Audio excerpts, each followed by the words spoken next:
like meeting start. Exactly. All right, I think we should get started because you all are here.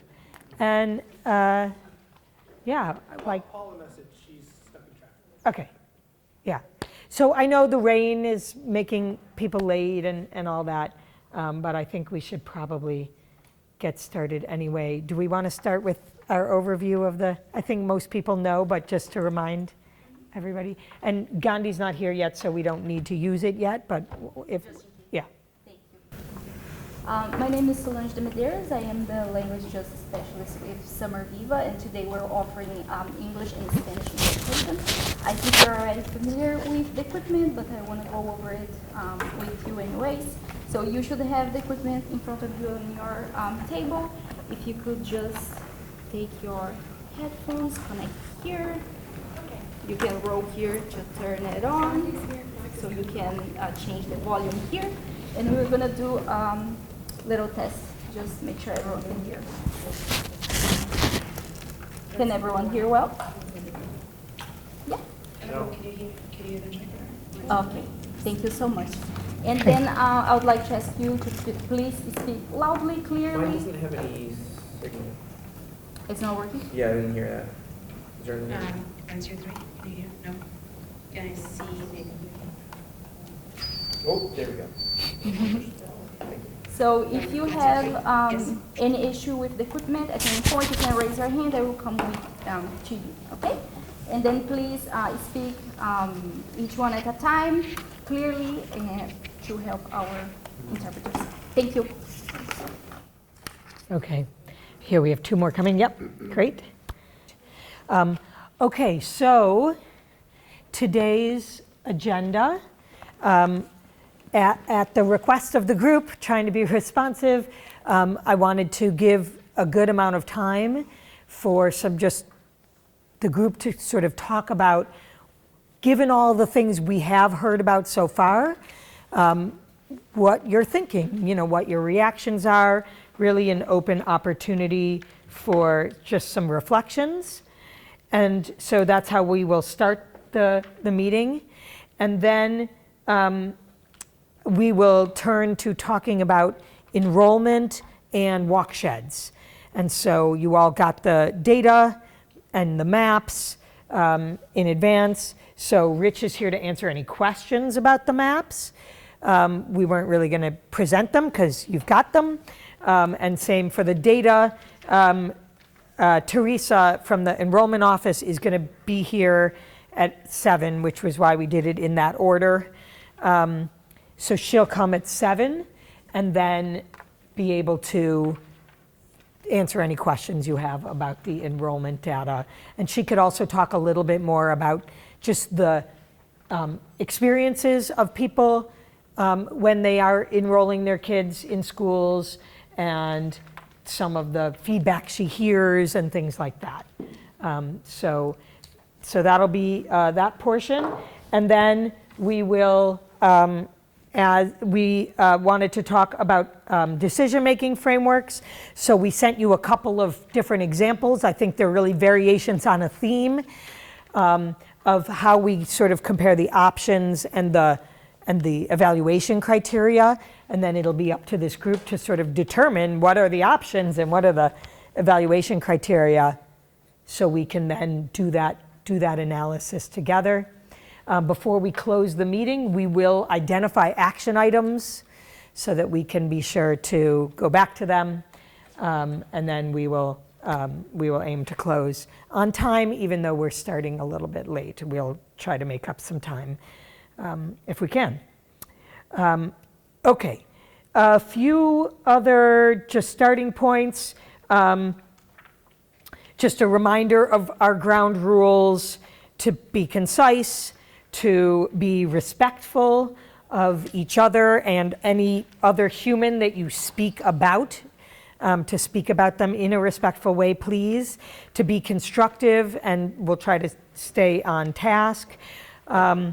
And we had a couple of other updates that we wanted to give you. So I don't know, Mira, do you want to say something about the scheduling poll? Yes, so most people did answer it. It seems like the preferred date right now is the second Monday of the month. There, as I put in the poll, there might be challenges with that because of city and school holidays, and I know there's some people that it might not work with, so we're gonna have to reach out to some people. Okay. So yeah, was our goal to try and stay with Monday, but maybe shift to a different Monday? Or, Yeah, so the second Monday of the month is what most people want as a standing date, but we might have to shift based on holidays. okay. Did that work for Emily, though? Yes. It did work. Oh, second Monday. Okay, perfect. Great. Okay. So we will, if we're going to try and plan for the second Monday as our standing dates, second Monday of the month, which would mean that our April date would be,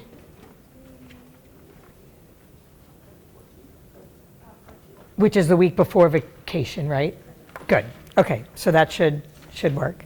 So April 14th, and then what we'll do is send calendar appointments in advance for everyone so that we'll have those all set. Out of curiosity, is there like, I don't know, I indicate on the form that Mondays do not work for me at all for the work obligations. So like, I don't know if there's any other possibilities there or if I have to go back to the office on that one. Gosh, we had, it looks like there were 9 out of the 11 responses said the Monday and 2 said Wednesday. So I think that's why we ended up there. Is there any, do you have any flexibility to? I can look into it, yeah. Okay, yeah, because we don't want to lose you, so. We can touch base maybe if there's any way we can make it more the time limiters for a Monday. Yeah, we can talk about it. Okay, all right. And then, is Magda here?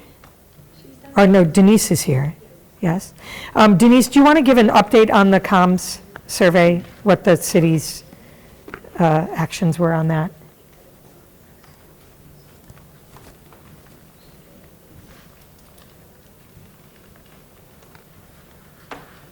Hi, everybody. I think met most of you, but Denise Taylor, Director of Communications and Community Engagement for the city. And I'm just going to give you a quick update on the survey. So after we received your feedback in the first couple of rounds, incorporated it, came back, understood that some of you felt like we did not reflect your feedback enough. So the, I'm sorry, I'm out of breath, I just ran up the stairs.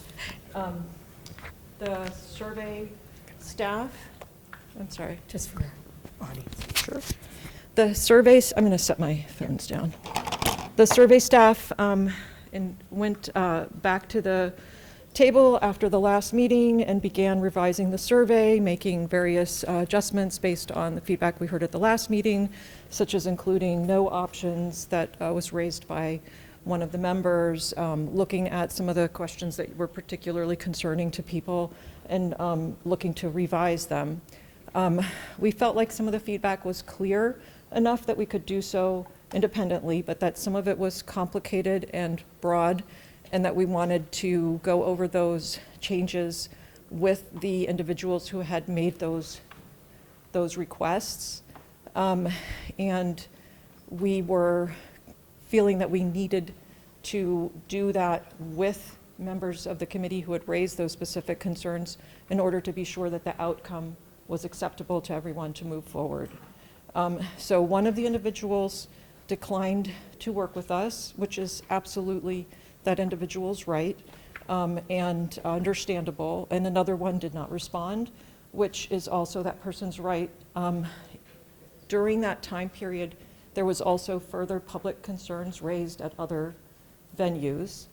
And so we went back to the table and we thought, okay, if we can't collectively and collaboratively revise the questions with approval in time to get this out, and if there is continued public concerns being raised, that we wound up in a situation where we now have a survey that is operating an environment where there is the potential for preconceived opinions about the survey itself to affect the outcome of the input. So it's almost like self-fulfilling prophecy. You know, it's like in order to address some concerns about bias, we had to conversation happening in the community that was creating a different form of bias.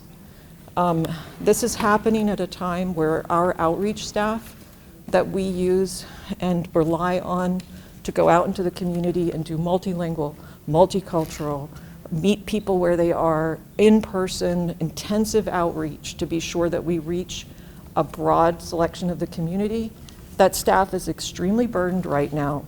And some of them were concerned that they would be surveying in an environment where there was preconceived opinions about the survey, where it might be difficult for them to get people to participate, and that we might be using all of these resources. These are the same people that are running our Know Your Rights clinics, 43 since January 20th.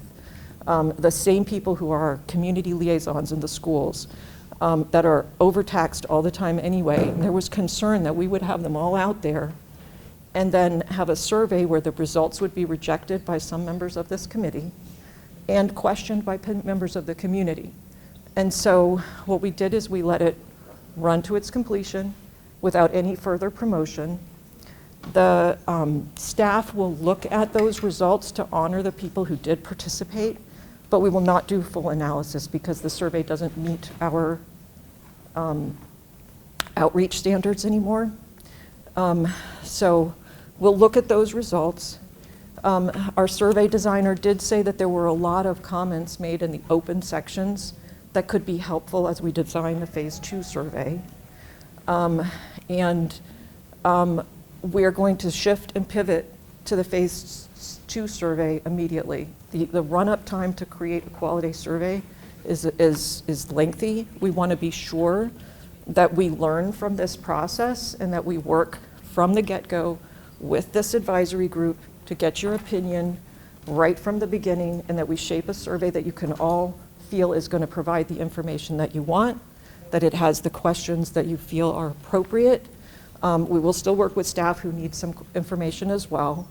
And that survey, we already took a lot of your feedback for that because a lot of the feedback that came earlier in the process was really more appropriate for that survey. That's the one where we're going to go out with the very specific questions about, do you want a school here? Do you want a school there? Do you want one school? Do you want 2 schools? Those very concrete questions, as well as anything else that you feel will be useful to you or that is needed for the design process. But so we'll be back at the next meeting to start that work because we have to start now if we want to get it done and get all of the quality outreach and then get it back so that it is helpful to you as you form your opinions. I'll also say that some of the feedback we got was, we've had enough surveys, just get going. So by collapsing down into one survey, we are also honoring feedback that we've had about there's been too much surveying. Not just for this, but in general, we survey a lot in Somerville. So there were multiple factors.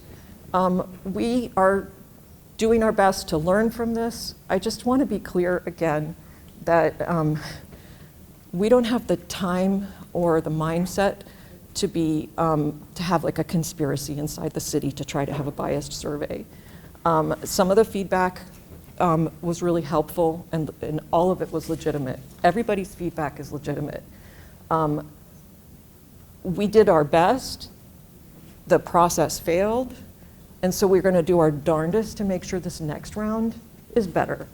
So I do want to honor everybody that took the time to review it, to raise concerns, to give ideas, and make sure that you know that we are humbly moving forward, understanding that this didn't work, and that we want to make sure the next round does, because we want to be sure, first and foremost, for all of our processes, that we are always accounting for the fact that there are some people with more access and more agency and more availability than others in the community. And surveys are a really good tool to ensure that the people who are not always heard have at least some representation in a process. So we'll work with you to make sure that that's what we have for the next phase. And I'm happy to take any questions. Sure. The survey that was sent out had the public schools logo on it. Are the school committee, is the superintendent involved in that process as well? So the staff were involved in the process, and we rely on staff to run things up the chain. I can tell you that there were multiple school staff who reviewed the survey, who gave a lot of input, in particular around ensuring that it was worded in an accessible manner, plain language manner, that it was short enough that their outreach people could do a good job of engaging people over a short few-minute interaction and still make sure that people wouldn't have to run off with their kids, you know, if they were talking to people at pickup and drop off or a school event. So I could give you an exact number if you would like one, but I would say that probably about 8 different school staff helped create the survey and went through the chain. It's very possible that the superintendent was not, that he never saw the actual survey, just as the mayor didn't look at it either. This is the kind of work we do at the staff level. No, I asked because in terms of communicating that to the communities we're involved with, that was one question, is because it had the school logo, but it didn't come from a school source. People were confused. It was a joint source. It was both. It was city and schools together. Great, thank you. Yep. I'll take this back. You can keep that. Okay, great. All right. Welcome, everyone who has joined, since I welcomed you all before. Okay, so let's turn now to your reflections. So I wonder if you want to just take a minute or two and turn to your neighbor and just talk through, just for time, you know, what are some of the reflections that you have about both the data and the just the broader you know, work that we've been doing together in terms of the outcomes we're talking about, right? So just turn to your neighbor. You can go in 2s or 3s and just talk for a couple of minutes, and then we'll sort of hear from you all what the sort of top ideas and things you want to raise are.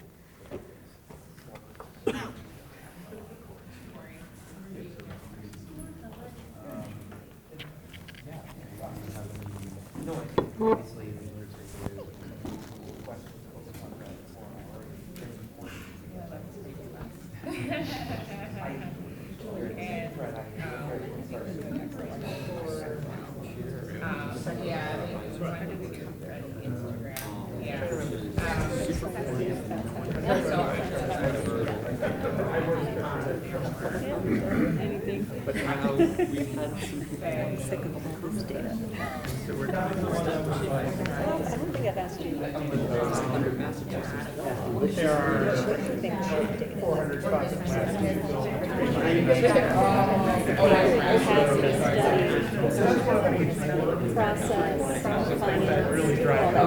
Yeah. That question came up because some schools have Yeah. Okay. All right. I know there's more to say, but I figured just get some of your ideas out in small groups, and then we could turn to the full group and hear people's thoughts. So reflections. Open. The floor is open. I'd like to, at some point, make sure everyone gets a chance to speak, but we can do that in whatever order. So anyone want to jump in and share some reflections or thoughts? Oh, let me kick it off. Yeah. Jack Conley, this is my 5th school rebuild process. I spent 30 years on the Board of Aldermen. We've been through a number of these rebuilds, and each one's a little different.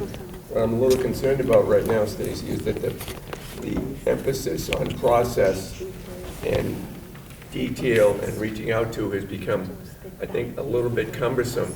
And that what I'm more concerned about is what the current conditions of the buildings, both the Winter Hill and the Brown, and what we're faced with in terms of conditions, timelines. I think I feel like to be a little clearer on what the School Building Assistance Fund has us. I think we have, almost up to a year to make a decision.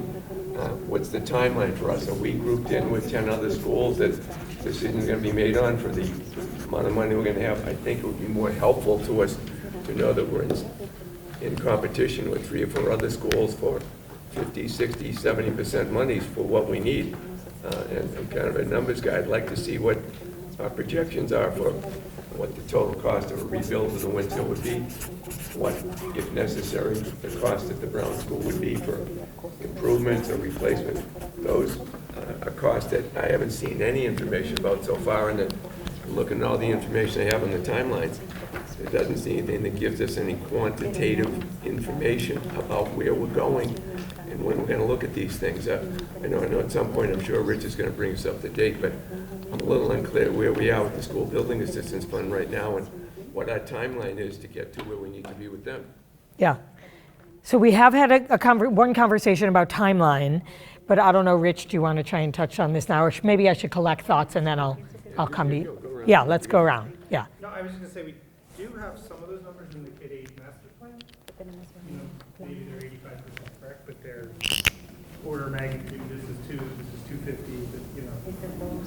But it's buried in like 2,000 pages.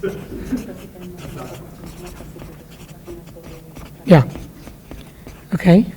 Other reflections?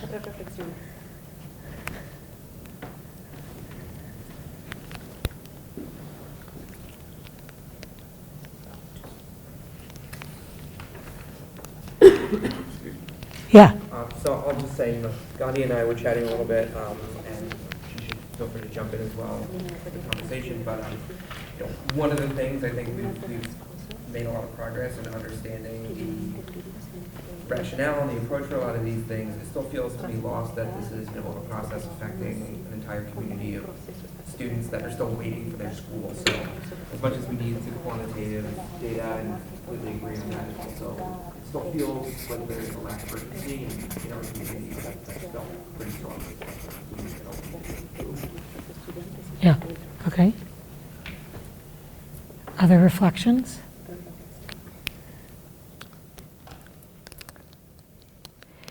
If people want to share anything further about just sort of, I know like on our call, Zoom call, there was interest in just starting to get into some of the issues, and I stopped you. And I'm not saying now is that moment, but if you're feeling hungry for that moment and being held back from it, I want to make sure you feel, there's room for you to name assumptions you have or preferences you have or what you want to see happen or and refer as much as you want to the information we've seen so far.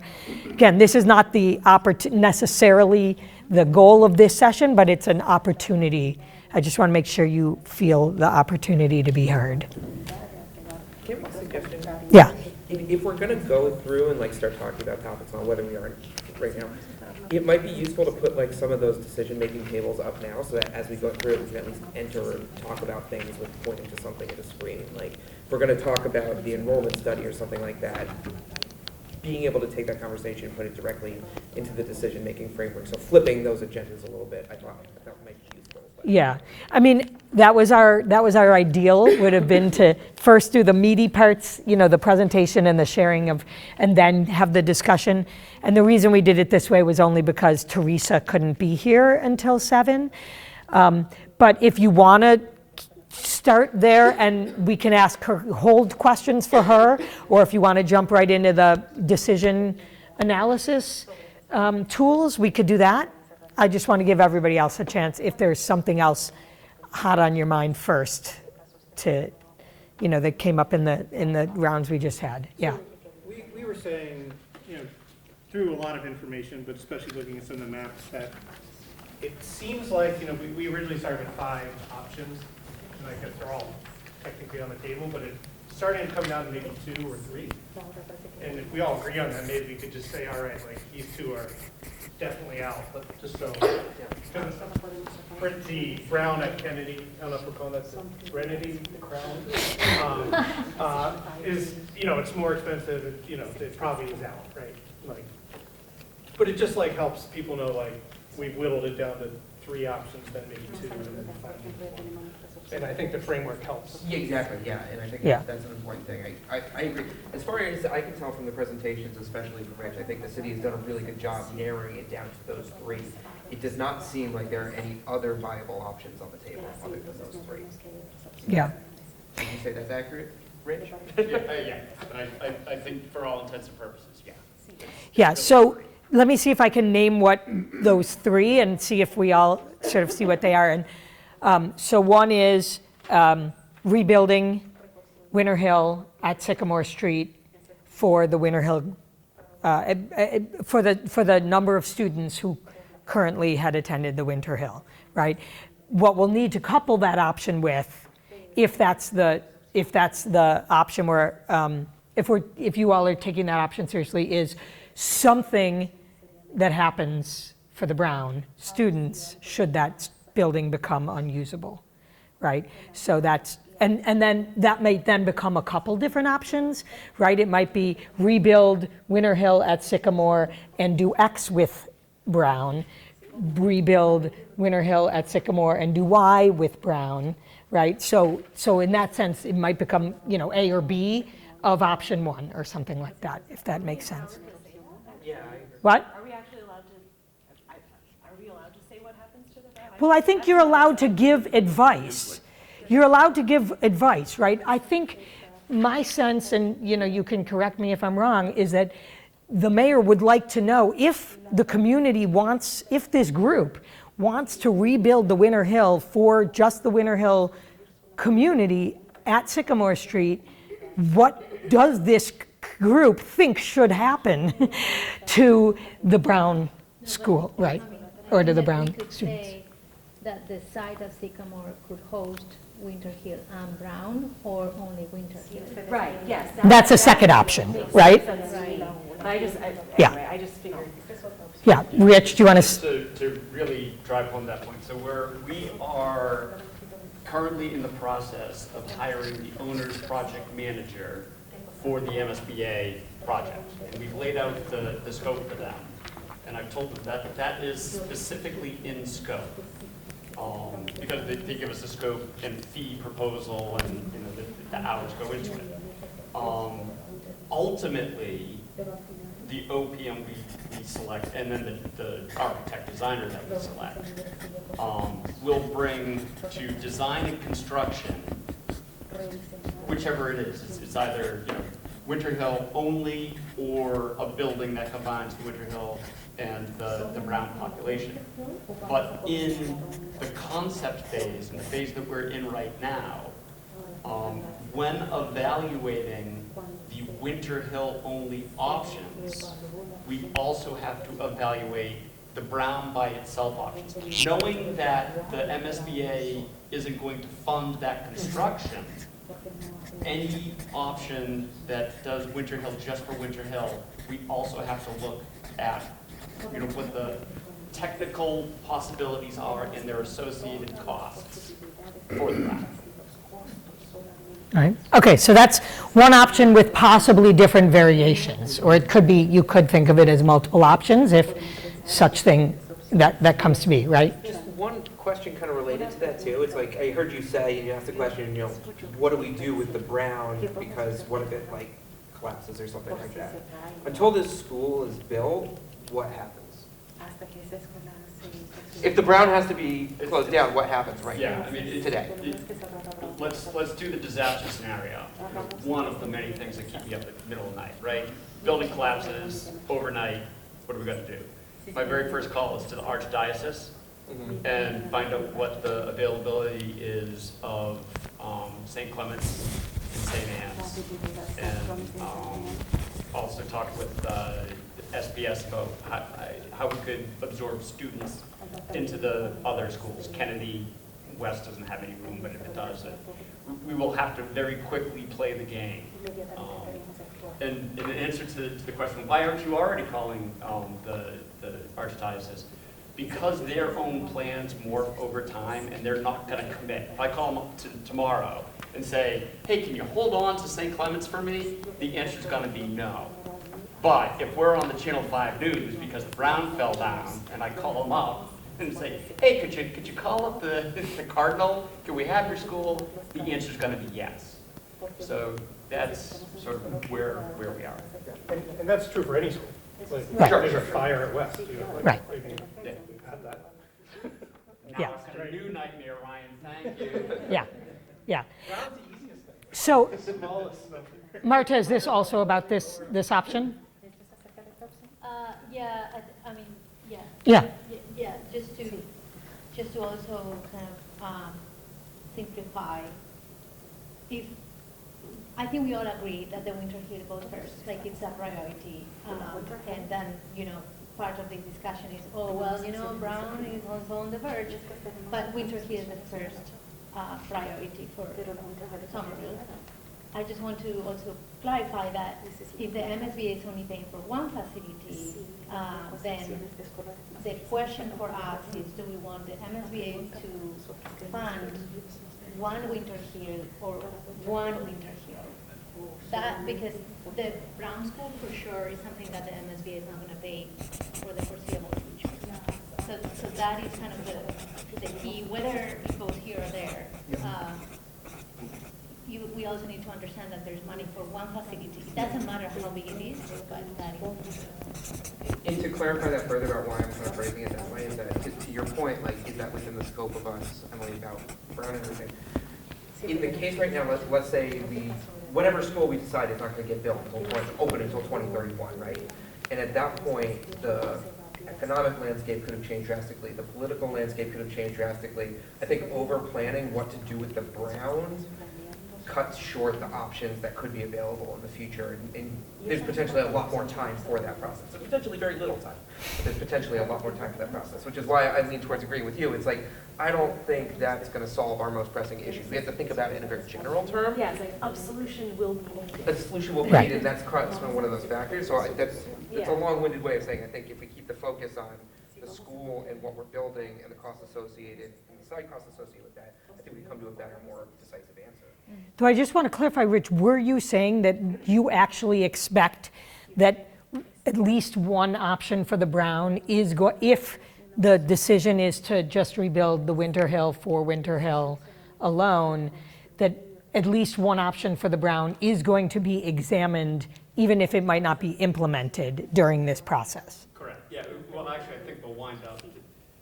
What I want to make sure is that I've got technical support from my consultants, the OPM and the designer, to run through scenarios for the Brown, and whether that be like the renovation, like the one that's outlined in the CAG capacity, or some sub-variants of that.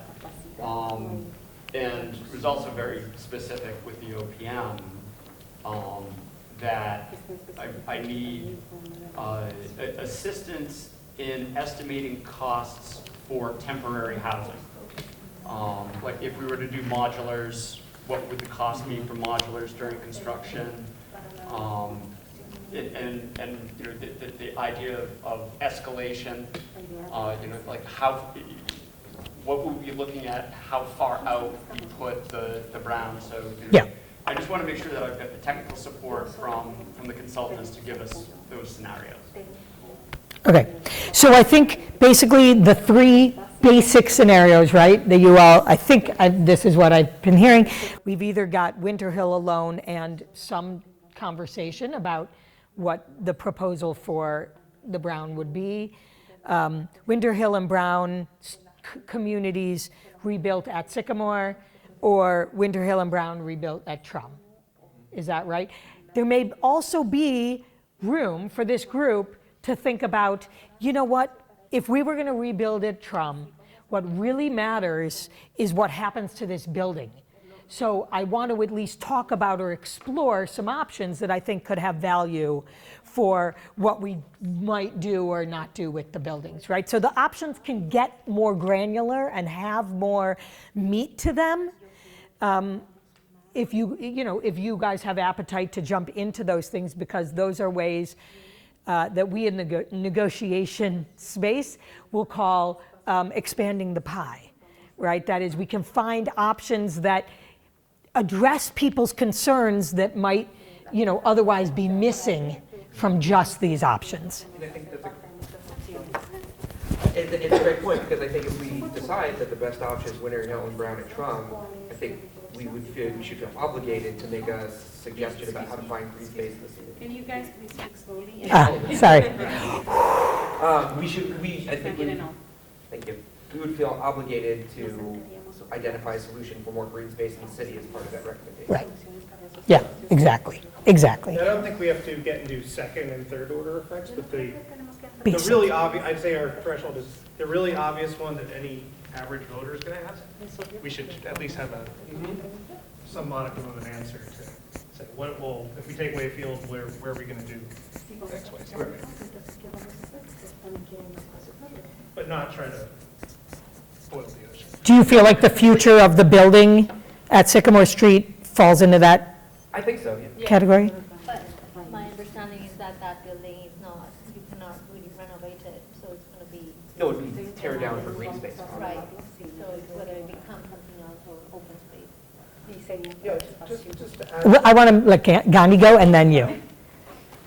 No, sí, es parte de, porque si nos remontamos a historia, yo sabía que Brown estaba en primer lugar en la lista de espera a ser renovada y a ser reconstruida, y Winter tiene en segundo plano. Pero como las cosas suceden, nosotros nos caímos primero. Entonces, como él dice, entramos en emergencia. Se entró en emergencia, pero tampoco estábamos preparados para emergencia, porque tuvimos que brincar hacia la que fueron la TAF, que tuvimos que estudiar ahí 15, 20 días, los últimos de los niños. Luego tuvimos que, por el tamaño de niños, tuvimos que brincar a donde estamos, y con un edificio que estaba descuidado, con un edificio que la verdad no estaba habilitado para recibirnos, porque fue abandonado cuando se dejó de utilizar. Entonces esos son puntos de enfoque también muy importantes, porque igual, en lo que estamos hablando de la línea del proceso, estamos hablando prácticamente que la escuela la vamos a inaugurar en 10 años. De aquí a 10 años se cayó la O'Healy, se puede caer la Brown, ¿cuántas no? Si no se les está dando el mantenimiento necesario también, porque yo sé que Winter Hill y Brown tienen más de 10 años quejándose de todos los problemas que tenemos y nunca habían sido como tomados en cuenta serios más que los que en verdad se necesitaban, como cuando nos quedamos todo el verano sin aire acondicionado y que tardaron más de un mes en arreglarlo, un sufrimiento grande para nuestros niños. Entonces son cosas que pueda que lo sabían o no, pero teníamos niños con silla de ruedas y ese elevador se atascaba todas las semanas y había que subir chineados los niños a los siguientes niveles, fue algo muy frustrante. Entonces, si se va a tomar en cuenta también esto, por eso decimos que es importante. Y siento que en la encuesta que estamos haciendo, estas 3 preguntas son las principales. ¿Qué la comunidad quiere? ¿Reconstruimos solo Winter Hill? La comunidad piensa que unimos Winter Hill y unimos Brown.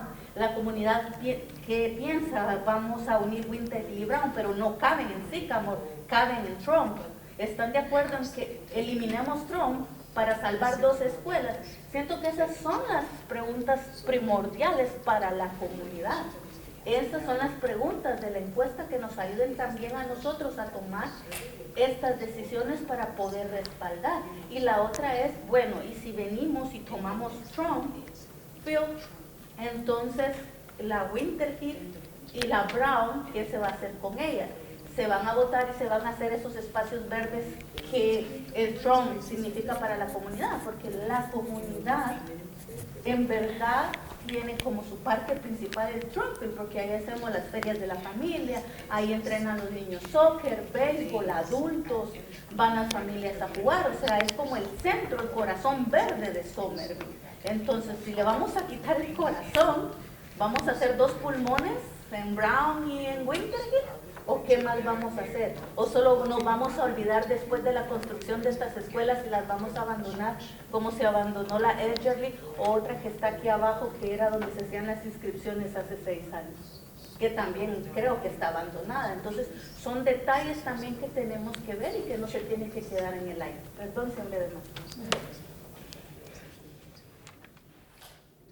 Thank you, thank you. Yeah, so I think, and what I'm going to take for this group also is, as another issue, is maintenance, right? Because, as you mentioned, maybe this group wants to keep that in mind and have some recommendations that include considerations to make sure that there's support for maintaining the schools that get built in addition to the schools that exist. Yeah. Oh, sorry, Ryan and then Marta. No, I just wanted, and I think we all agree, but it's worth just making sure we say it out loud, is that, especially for community outside of this group, is that there's not really support here for renovating Winter Hill. It's a rebuild, right? And I think with Brown, you're going to find out that it's, if not a complete rebuild, a very, very substantial rebuild of at least half of it. Just so people know, like, when we say if we're going to stay at Willow or staying at Sycamore, it's going to be 2 new buildings on some timeline. Yeah. Does that feel right to you, that this group is ready? Is there more data you think might be presented that would change their minds on that issue? Well, I mean, technically, as part of the MSBA process, we have to evaluate the renovation of Sycamore Street. I'm pretty sure we've got enough data to say that it's a demo. Yeah, okay, just confirming, so we can say that for all of us. But is that also true for Brown, for options for Brown? That renovation's off the table? No, there's renovation potential. For the Brown, I think it's sort of a cost analysis. Yeah. I mean, either way, it's a cost analysis. Yeah. And I've already seen enough data on the Sycamore Street building to come to the conclusion that it's a demo and a rebuild. With the Brown, it's too close to call. Part of it would be new construction, right? Like, yeah. But then whether it makes more sense to renovate or demo and rebuild. And again, it's not just straight cost.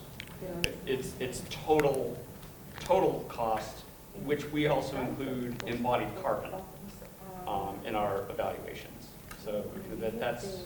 And are you studying it for reuse as a school, or is it just as a city asset for any type of use? I think there are options on the table. So let's say, we build the Trum option and we're out of both. I think the most probable conclusion for Sycamore is open space. I don't see that there's a preponderance of evidence to have a similar conclusion for Willow, because there may be value in that asset. And by that I mean, the city of Somerville had several school buildings like the Brown, and all of them were sold off, and the schools were consolidated in the 90s. When the East, the Kennedy, the Argenziano were built. And in all of those cases, those were sold to developers who developed them largely for residential. So we need to explore the possibility, or at least understand what the revenue generation potential is of that lot, should we sell it to a developer for housing. And even if there are other city goals attached to it, like affordable housing or whatever percentage affordable. So we need to go through those permutations so that we understand how we can advance other goals and or defer cost by selling the asset. Got it. Yeah. You two go through. I didn't. Oh. Yeah, I just wanted to go back to the question of, I see this in a lot of institutions that everything gets designed to the minimum, but I would love us to think beyond, if we can imagine a bigger school, even though Brown could stay online for some time, in case of the event or something happens, we have the swing space or the additional space for other things to happen. And so we wouldn't be in that situation where something happens and the kids don't have a place to go. And I don't know how that plays out with the MSBA. And then the other thing is that the Brown School, with the stretch code in Massachusetts, it's going to require a major revamp of the envelope. And if we change the use, for sure, like that's just going to trigger everything. But could we think about that as a community asset, as, you know, maybe an after-school program school, or like something that really gives back and not necessarily sell it for people to buy condos? You know, I think that there is value in that building or that site that could serve also the community school. So I think that if we can think a little bit beyond the constraints of the size of the buildings and understand if that is a possibility, I think that I'd be interested. Yeah. Corey? I guess, like, us talking about the options for the Brown School feels really important and relevant, not just the like design specifications and use and costs, but also like funding mechanisms. I found the municipal finance conversation in last meeting especially helpful. And I mean, you were saying earlier, could be a place to name preferences here. I feel like I was very compelled by that as strong reasons to combine the Winter Hill and Brown schools.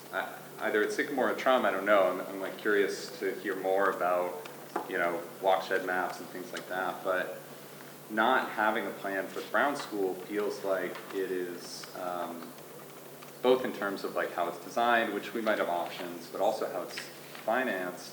Feels like it's essentially just saying we're fine with current conditions for the Brown School, if only because the going through an MSBA process for that is a big question mark. Getting approval on a ballot measure is an even bigger question mark and perhaps less likely after a Winter Hill vote.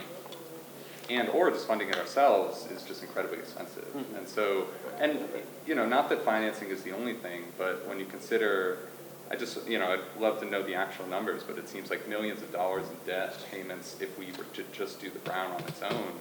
The things that don't get funded as a result of that, be it ongoing maintenance of other schools, be it just other city departments, healthcare, housing, et cetera, just feels like it's like a great opportunity right now to be able to capitalize on the MSBA funding that could combine the schools. I know that like there's other things that might go against that. I feel like a lot of what we heard from the survey, Ms. Brady's 8th grade class survey might indicate, you know, perhaps keeping them separate. I feel like there's been other just community noise in that regard as well. Looking at some of these maps, I'm like, wow, it would be a shame that there'd be large areas that it would be farther for some students to go to. But I feel like just the alternative is saying we're okay with the Brown conditions as are, and we're okay with not funding a lot of other things that we could. So that's just my 2 cents at the moment. I like continue to be open-minded about this, but that's where I personally am leaning. I think that's a really good point. I think there's a lot of possibility and sense about that. I just want to make sure we're also careful to the community who sees that their school is shut down. Oh, that's an opportunity for someone else. That's a message that's going to make it really difficult to integrate those communities and really, you know, provide challenges and support along the way. So I think it's really important to make sure that's message. If that's what we decide, messaging becomes even more important of that to make sure we have those sensitivities. Because I know people are already feeling and communicating that pressure within the Winter Hill community. It's like, we had a crisis, it's an opportunity for the city. That doesn't feel great. I get why that's outside the bounds of logic in some ways, but yeah, it's something to think about. Yeah, and I want to now give a chance, maybe before I take your comment, just to see if there's anyone who hasn't spoken who wants to share any reflections or thoughts. I know you came in a little late, but really this was just an open forum. I'm sorry, like That's okay. No. It's just an open forum to say what's on your mind and reflections of what we've heard so far, and what you've heard so far. Yeah, you want to? I just wanted to focus on, Ron just mentioned that isn't it worthwhile to, at some point, figure the combination, perhaps, of the Brown and the Winter Hill on Sycamore be a priority to say, is it large enough, big enough to able to handle the immediate assumption of Brown students, or, as Moderator said earlier, perhaps it's made a little bit bigger so it could absorb at a future date the Brown population if need be, and as a result of whatever evaluations and cost determined, because cost is going to be the issue, and I think that's probably a point to focus on first. Winter Hill site as is, what is the likelihood of it being able to handle the absorption of the Brown School on that site? Yeah, great.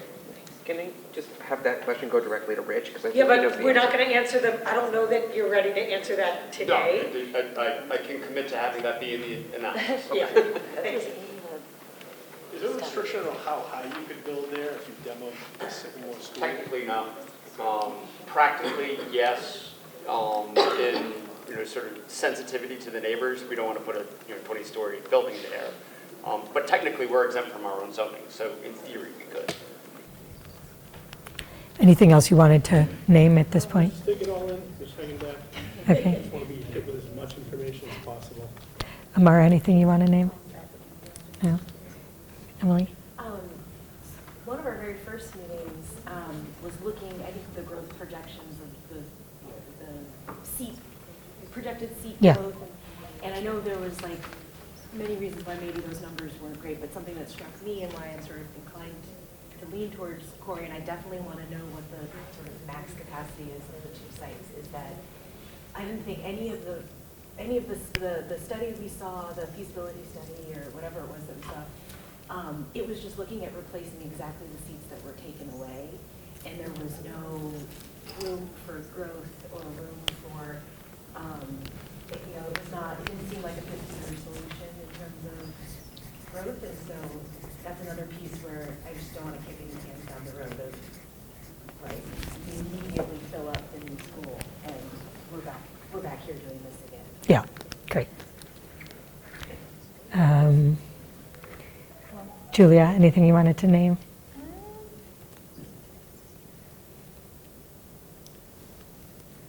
There's a lot of process. I think one thought that came to me is hearing the discussion about the different buildings and if we choose this option, we have to think about that.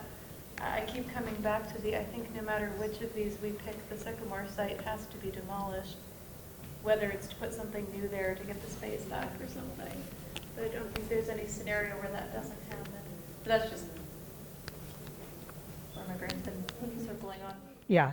Yeah, and then if there's recommendations people have about that, right, it's like, I'm worried about what'll happen during that process or something like that, right?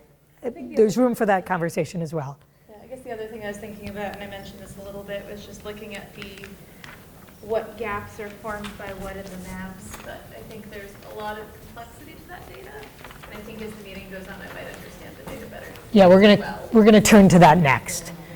I mean, the sense I get is that the Sycamore Street will be way harder to demolish and build on, right? It's surrounded on four sides by tricky neighbors and things like that. And that's also something I highlighted for the prospective OPMs. Yeah. That whoever we hire has to have urban construction experience. If you give me a proposal with 12 suburban, I don't care how many schools you build in Groveland, we need to understand the urban construction constraints. Paula, anything you want to add at this point? No, I just have a question because I was looking at these maps earlier today, and of course there's gross differences in proximity in different configurations, but it looks really bad in some of them comparing with what we have now. But how do we as a town compare with similar towns that don't, like us, don't have buses? It's just to have an idea of what are we asking families to do. Full disclosure, I live 2 milliseconds away from my school, right? So I speak from a pretty comfortable position. And it's easy there to say, well, walking this or this much is not a problem, but I don't have to do it. So, and But I, in very general terms, when we ask a family, walk a quarter of a mile, walk a mile, or walk, commute to school, is that uncommon in our area? I mean, in comparable towns, just to know what is reasonable to ask, Yeah. to propose. Because if any of these maps are really an outliers, I think that it will be a much harder sell than say if it's something similar to Medford or Arlington or Cambridge. Yeah, great. Yeah. I mean, what is very interesting to me is that those maps are the ideal situation of capturing the people that are close to the school, but then when you look at this, a lot of people are enrolled in the school that is farther, Yeah, Teresa, you want to come up? away in all of the cases. All of them. That is by choice, oftentimes. By choice or special program. So Teresa is here, so we can bring her up here. So if you feel ready, I hope that felt like at least a good beginning exploration of some of the other issues. I just want to ask one or two more things. Yeah. Rich, one other thing. Yeah. As we're thinking about things for next topics. One topic that's come up a lot is, in my conversations, what do we think we could find if we do build at Trump Field, being close to the DPW and the history of that site? I think that's an important factor we haven't talked about in detail that I'd like to hear more about. It's in scope to look at, yeah. Great. I just, one thing very briefly, one thing we haven't really talked about is what redistricting might look like, because I think any change, and that gets into some of the walk-in maps. The other thing I think that's been missing from what we've covered so far is that we've really had very little input on education. Like, what's the difference between different size schools when you have a large school, you have a small school, you have a medium school? You know, I've heard senior district officials say the research says 400 to 500 is probably the best number for a school size. But we can ignore that data point. It's just like, we don't have a lot of input from the school committee about what they want and programmatically from the district. And we haven't heard from, a broad array of educators, principals, or anyone about actually what makes a good school. And that's our primary job here, is to make 1, 2, or 3 good schools, whatever the options are. Great. And just to let you know, so I'm trying to capture here what you've talked about in terms of the options, the sort of the pieces of them that we might want to dig more into, right? Which is like, for example, options for Brown, rebuild, construction, how would we pay for it, those kind of things. This possibility of swing space being built in, even with an option like this. The Brown at Sycamore, I think there was the demolition question. The Trum question was fields. Where else would they be? What would be the future of these other sites? Yeah, I wanted to highlight that I'd like to know more about utilization and like more about these fields and how big. Like I've recreated at Trum, so maybe I have no idea. Great. A few other things you met, right? That considerations or things you might want to build into these options are around ongoing maintenance of schools. I moved that up there, like the room for growth question, demolition process, redistricting, how that might fit in. And then over here I was trying to capture, because when we get into the decision matrix that we're going to talk about next, in some way we're going to have our options compared to our considerations, right? And so some of the considerations I heard you all bring up so far, and we'll come back to this when we get to this at the end of the meeting, and beyond, I'm sure, right? Cost implications, walk distances, community sentiment, space constraints, and the implications of those, of different sites, educational implications of different size schools, and disruption from perhaps the redistricting. How big will the disruption be and how will that be managed? So just letting you know, I'm trying to capture all that as well as additional data that you're asking about. And then, can I take this and then we're going to turn it to Teresa?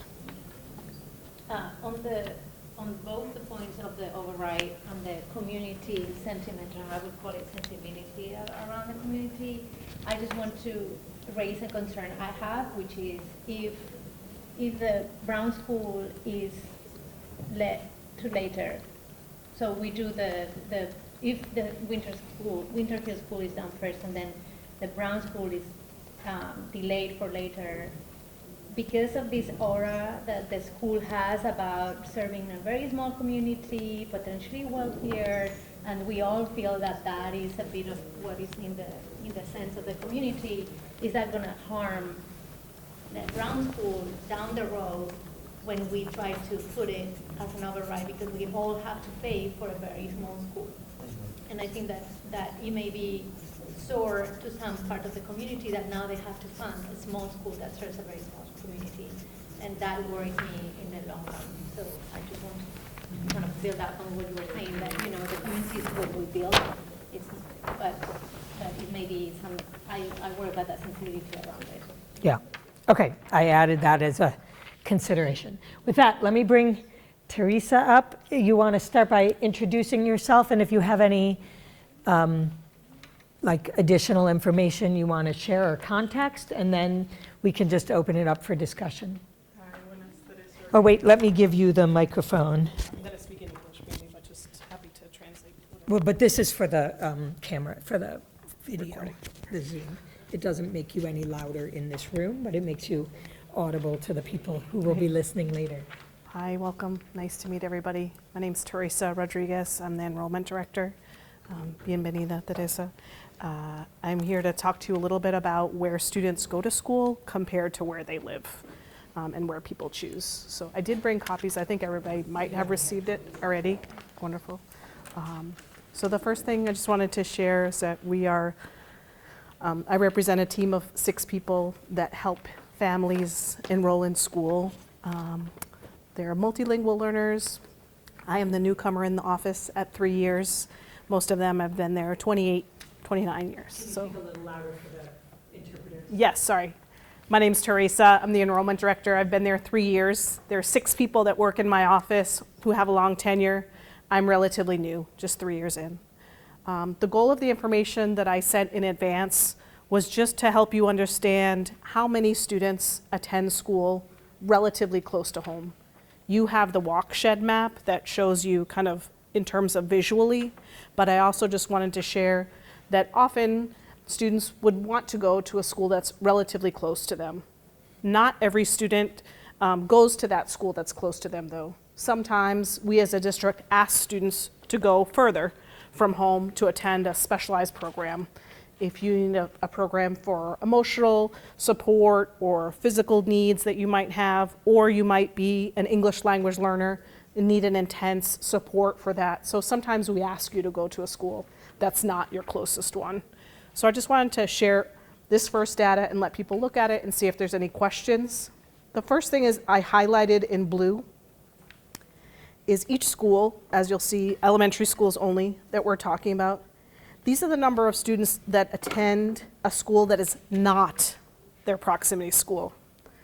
So just for you to look at that. And then alternatively, the green is the number of students that attend their proximity school. If you remove the ones who are... Exactly, just in terms of who's going without the students that we're asking to go to a particular school. So if we look at the bottom one, it might be a very easier one to look at. Below where it says grand total, the WSNS, I apologize, we put written out the schools, that is the West Somerville School. West Somerville has no specialized programs within the district. And as you might imagine, on that side of the city, sometimes people may not want to go to that area of the city if they live in other parts of the city. And so approximately 90% of the students who go there are from that area. So just to give you a few students are attending that school from outside that proximity zone. Does the inverse hold true where roughly 90% of the students who would qualify for West Somerville Neighborhood School do go there? Do you understand? Yeah, people who have that as their proximity, do they choose that? Yes. I don't know that data. I could try to look. Yeah. The difficulty is just year to year. I only have like where people have chosen. And we only have a certain number of years that go back in our electronic system. And it started actually at West, but that was a pilot program, so I don't have as long. But I can try to see just, at least I could tell you maybe K to 4. I don't know that I could give you further back than that, just because it would have been paper eventually at one No, that point. makes sense. I would imagine it probably aligns up with this, but it would just be a good. Yeah, no, it'll be interesting. I could try to find that out for you. So one question. This is capturing only the students that choose the school, not the students that have been directed, correct? The students who are directed are included. I should have put a different color for that, but if you look at the green column Yes. to the left, that's everybody who After attends. removing, okay. Green is removing, but the one that is to the left, I'm sorry, to the right, this one, is who actually goes. Okay, So that's even including those we've asked to go. okay. So a school that might be in a different percentage, not 90%, if we were to look at the Brown School, for instance. Again, there's lots of, yeah, there's no special programs there, but that area, you know, people might feel comfortable going from the West neighborhood or the Winter Hill, but about half of the students that go there have Brown proximity. Is Winter Hill proximity still considered around Sycamore Street? Yes, so we have 2 exceptions that we've offered just for the past 2 years, which is if you live west of the Sycamore Street line, if you're applying for 6th grade or if you're applying for kindergarten, we allow you flexibility to choose the Healy or the Kennedy, as those are the schools that are most close. And so that I don't think has affected too much. It's a very small number of people that have used that, but I can get you that number as well. So I don't think it threw things off too much. So just so you can have a sense of if people are going to school close to home or not. The other data that I didn't share before that I got recently, I'm happy to share, and maybe I could get your help to pass it out. People asked about where the students, thank you, who went, and I might take one as well myself. Sorry. I'm gonna just make sure I'm not.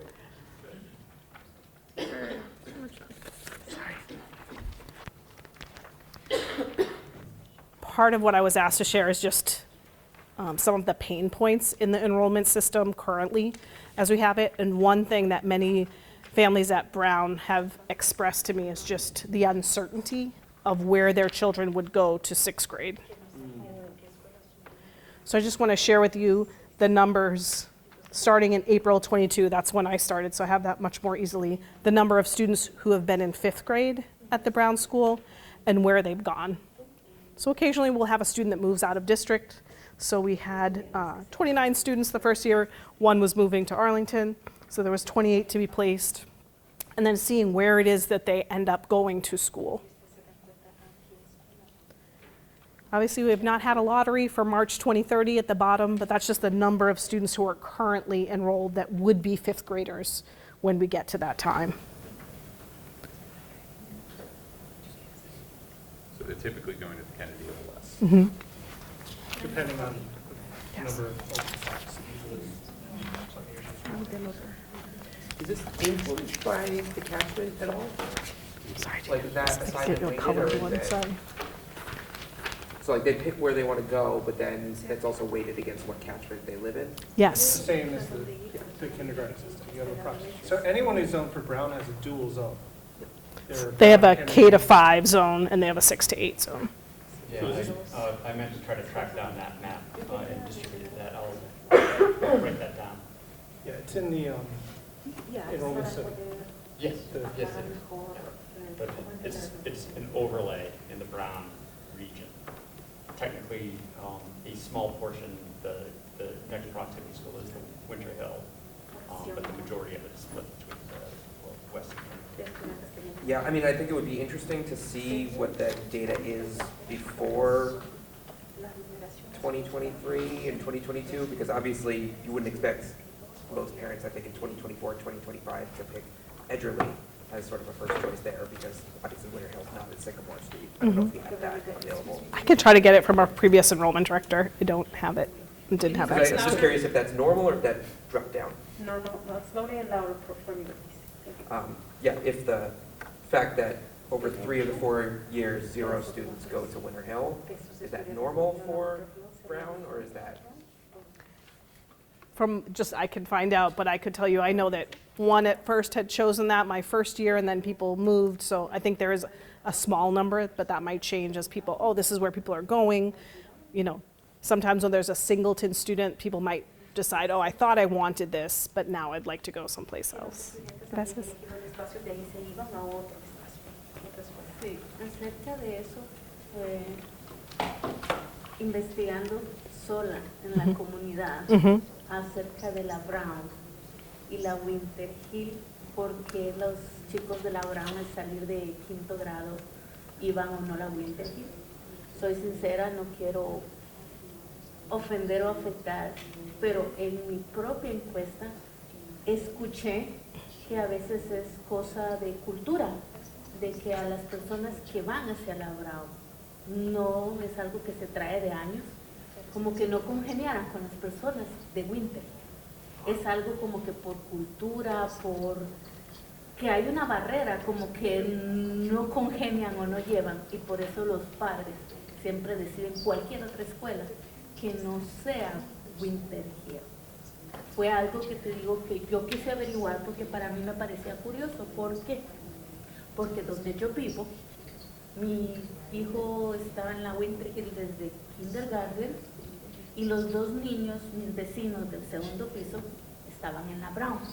Y yo preguntaba, ¿por qué si estamos en la misma casa, uno estudia en Winter Hill y el otro estudia en Brown?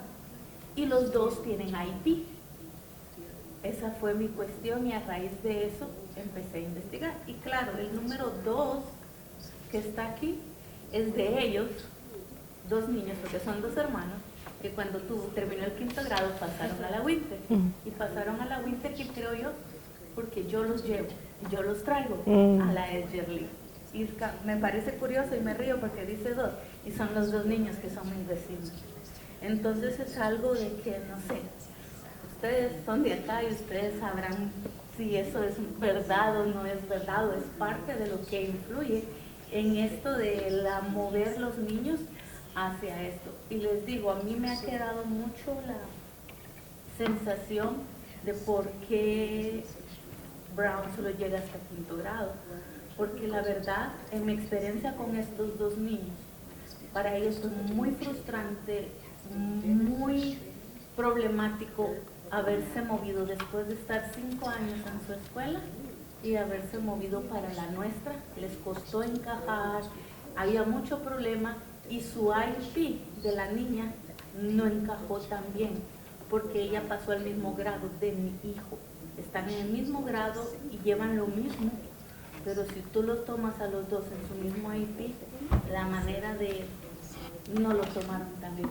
Entonces es algo como curioso y a la vez que a mí me ha llenado de preguntas si es que porque la capacidad solo es como para 5º grado o que también en esta reforma que vamos a tener sea algo de mejorar, porque para un niño en la edad de 5º grado es bastante como frustrante o traumático tener que moverlo, y especialmente si son niños con capacidades especiales que necesitan IP, es más traumático. No sé, I don't know the history of the Brown in terms of its change. I know it used to be, I believe, I don't know, people here might know, used to have 6th grade, I believe. Yeah, it stopped doing 6th. 2015 or 16? I think 15. It's not big enough to have. Used to be about 300 kids. And I'm not sure of the history of that decision, of that.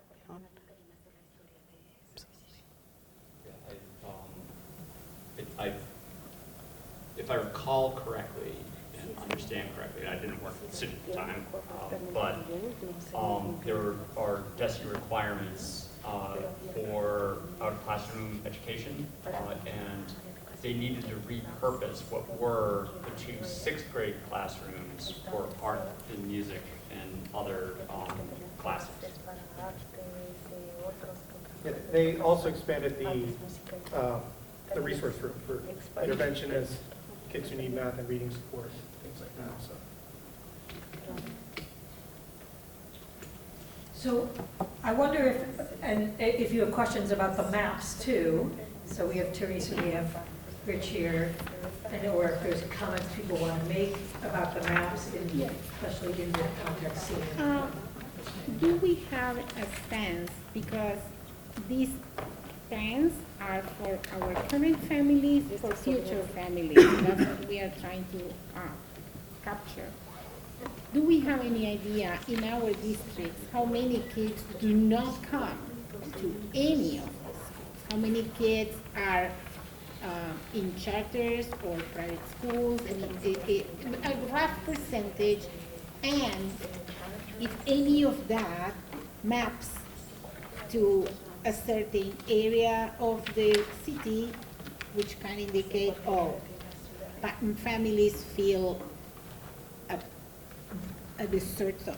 I don't think that's the case, but you know, the data can speak for itself. And I think that if that is no information, we don't need it, but if there's any information there, because I think that since we are at it, we could, whatever decision we make, it will be better for everyone to try to recapture all the students that, particularly the ones that go to charter schools, right? Because it's money we end up paying, and it's not in our school. So I don't know if it's a huge percentage or it's not, but that will be nice to know. There is a state report called the Student Attending Report that's available on the DESE website, so I can send you that link. Oh, yeah, please, And thank you. they're supposed to, every school system in the Commonwealth is supposed to communicate with Somerville, and Somerville is supposed to communicate with every school system, including the private schools have to communicate and report, do they have any students that live in Somerville that attend? And I think it's about 91% of the school-age population attends the Somerville Public Schools. Oh, okay. I think it's less than 10%, Oh, okay. including the charters. I don't know if the report includes the home address of the students, so I don't know if there's the possibility to do analysis of where those students are living, but I could get it for you and we could send along. It is a little good, fine grain, but being just 10%, it doesn't seem to me, I mean, Right. still 10%, No, sure. but I didn't know if it was 50%. Right. And that includes private schools, parochial, kind of Catholic religious schools, and the charter schools. But that doesn't include kids that we, with IEPs that need to be outplaced, right? No, we could tell you the number of students that are But at that's probably a very small amount. 60 students maybe in the whole district. I'm just curious, does that compare, and it's probably the comparison that comes up all the time, like how is that compared to Cambridge? I could look, it's one spreadsheet that the state provides with everybody, so I could do kind of, I think it'll just easily sort, so I could let you know. Which is good. Mhm. That seems really good for us. I think they call it sort of the subscription rate, how many people are subscribing. Subscription rate? That's Yes, oh. I don't know if that's the official term, but that's what I've heard people describe it. How many people are, opting in, essentially, to the public schools. I'm asking because if this is tied to an override, and there is a large population of families that pay taxes, but their kids go to other schools, it's a bigger population to get the buy-in, while if it's 90%, you can sort of count that, okay, people know, parents know, have a skin in the game, right? So that's where the question goes. Thank you. But it's a small population of families in Somerville compared to other cities. Yeah, So there's a lot of people that don't have kids or don't. Yeah, no, that I know, but at least. No, that is a very optimistic view of, like. Yeah, no, most people here don't have kids, but that's another battle. But at least the ones that have choose the school, so. Right, yeah. To build on that point though, what percentage of voters are families? Because I know certainly you think 1%? of people who actually vote. What did you say? I didn't. What percentage of people who actually vote on like the override ballots and Oh, stuff I are see. those families? So even though it's a small percentage, you would imagine those families would be more politically invested in those kinds of things. So it might balance it out more than we might think. I think The that would be good. override doesn't need like the minimum of people in the city that, no? I don't It's believe just so. It's just a percentage simple of majority. Who goes to Majority vote? of Whoever votes. There's no turnout requirement. It's not like the vote was invalid. There's no quorum, because you had yeah. no turnout. It's, Okay, yeah. good to know. Yeah, I think that's important information for that too, right? I mean, those it's- people actually come out. Yeah, those people. So you want to who know the vote. percentage Yeah, and I think Right. of Somerville voters who turn out for I think are just our families. just Somerville Parents. residents who could vote. No, Who does of the voters, and the voters that vote, how many of them are Because I would imagine that the number of people who vote changes each, it Yes. depends, like, is it a presidential cycle, is it Well, a, these are typically off-cycle elections, right? right, or which is it more just for- to override? For that reason, to like encourage that. Well, and I know this is a political calculation that's been discussed, is do you do an override as a special election, which is very low turnout, a midterm, or a third, an odd year election, a midterm or presidential, right? And those all have very different turnout numbers. I took the liberty to read in that data that was shared. I selected only years 2025 to 2050, the last 10 years, right? So in the overrides for voting over $1 million, I only selected schools, right? Because people do overrides. So only schools, only 10 years, things over $1 million, overrides for over $1 million is the 67% of pass. This is towns all over the Commonwealth. Then I look for big cities versus small cities, right? So I look for, I don't know all the cities, but I look at the votes, right? So anything that was voted for with more than 2,000 votes total, also 68.3% pass, right? I was weeding out the small ones because I figured it might be very niche and very unique. And then I look at the most recent of these, again, subpopulations of the recent years. 2025 had 20 overrides. Most of them were actually quite some money. And it had, of the 29 were non-passes. So recently, there's been a less appetite. 9 out of 20, is that what you're saying? 9 out of 20 didn't pass. In 2024, only 5 out of 20 didn't pass. But what was encouraging of this exercise, and I can show you how I play with the Excel, because I didn't feel like working today, is that I believe that one can go more granular, but the higher money seem to also sort of track a little bit with higher turnout. Right? So it looks like when you're asking for a lot of money, people come out and vote.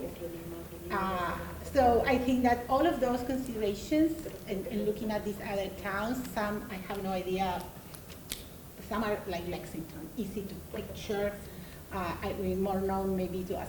But I think that database has a ton of information that can be good to make, to sort of, nobody knows the future, right? But we can sort of, I found it very useful to imagine, okay, if we go for an override, how one can strategize. I mean, it's not up to us, right? But it's just to know, okay, what are the chances? I just wanted to share that. No, that's really interesting. Thank you for that, because it sounds like, yeah, data. I like data like that, so thank you. It's really interesting to hear. I have to say the database is very easy to look at and to manipulate whichever way you want. I mean, or also you see if things pass by a hair, if things pass by a lot. I thought that it was very informative. It is worthwhile to note that database is for overrides, not for debt exclusions. And as Mike explained last time, there's a difference. I think your analysis is all correct, but these aren't necessarily the same. Yeah, for school funding. I think the voter behavior that you're Might be different. but it might be similar. But this database is overriding off debt exclusion. Oh, okay. Sorry. I knew it was. I didn't know that we were going for the debt exclusion. Honestly, I should have highlighted that from Mira before she sent out the email, but that's okay. Sorry. That's okay. Is there a database of debt exclusion? I'll keep digging. Anyway, it was fun to do. So I am curious if anyone has reflections, reactions to this enrollment data and or to the mapping data that you want to talk about. Like what's your, this is data, and the question is, what does it mean to you? What are the takeaways? I should switch with you. That you make from that? I mean, in terms of the enrollment data, I think it's really interesting. I think those numbers in terms of proximity school are lower than I expected, so I think that's really worth taking into account. I am really shocked, to be honest, how few students from Brown go to Winter Hill for 6th grade, knowing that there's a large catchment of the Brown School that also covers Winter Hill. I don't know what to make. It's a small amount of the catchment, is that right? Cedar to Lowell. So you're surprised that so few go So to? few students. I'm actually really surprised, especially we're talking about integrating two school communities that do not do that on their own, when given the opportunity. I can tell you what they do. They decide on their friends. Fifth graders Oh, sure. care about their friends, and when there's 25 spots at Kennedy, even kids who don't live near Kennedy want to go there. Yep. Because you don't want to be the one or two new kids at Argenziana. That's the conversation among the fifth graders. I think that another factor for people deciding schools is that when you know that that school is not upgraded or that it may have a problem down the road and people don't want their kids in. Like my kid goes to, my 6-year-old goes to Brown School and they're 12 kids. And it may be because people in the end decided to go somewhere else or whatever, but I think that a lot of it has to do with the uncertainty of that building, and then fewer people decide to enroll them at an early stage if they're not going to finish in the school, then they'd rather go to Kennedy. And I think that the winter school is a similar example. Like if you know that it's had problems, why would you do that? So it's a chicken and egg thing, because I'm not sure it's the community. I don't sense that. That's my feeling, and how when I talk to parents, I don't feel that. So it's a qualitative aspect that, it's hard to put in data. But I wouldn't read too much into that. I think it's more the facilities. No, and to add on that, I will say, I've heard specifically with a 5 and a 3-year-old doing activities, talking to a lot of parents who are looking for pre-K and K. I am hearing many people say, we're not going to go to the Winter Hill because we don't know where it's going to be. Like that, the lack of decision is a decision in and of itself too. I wasn't able to interpret what he was saying. Oh, sorry. I said the parents I talk to with young children deliberately avoid Winter Hill because of the uncertainty. Did you want to say something? Yeah, and I just wanted to thank Teresa for all the work that she did. I'm sure you already, you might have done it when I was in the restroom, but her team does so much work to get all of the kids registered and enrolled. She actually came from an event doing just that, so just wanted to stop and thank you. Very appropriate, thank you. And Yes. Sam Elagine is the one, she's our data coordinator, who assisted me with this. And I will write down the notes of things that we could try to present in the future. Hopefully I can get that. I'm sure I can get the data from previous years.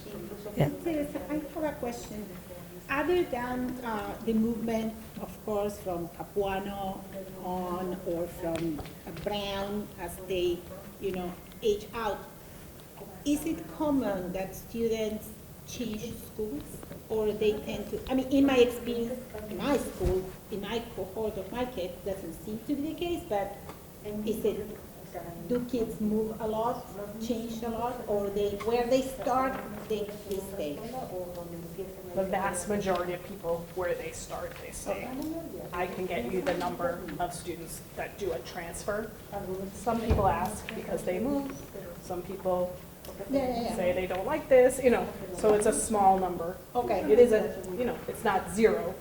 Every year, could be 20 students, maybe not even in the whole district. So basically, what we are talking here is what the school has to offer in pre-K or K, depending on where it starts. That's the moment of engagement. And then, like you say, friends, community, it continues. So maybe we need to pay more attention to these type of things with the young family of the young kid in mind, right? Because that's the entry point, and then that's success.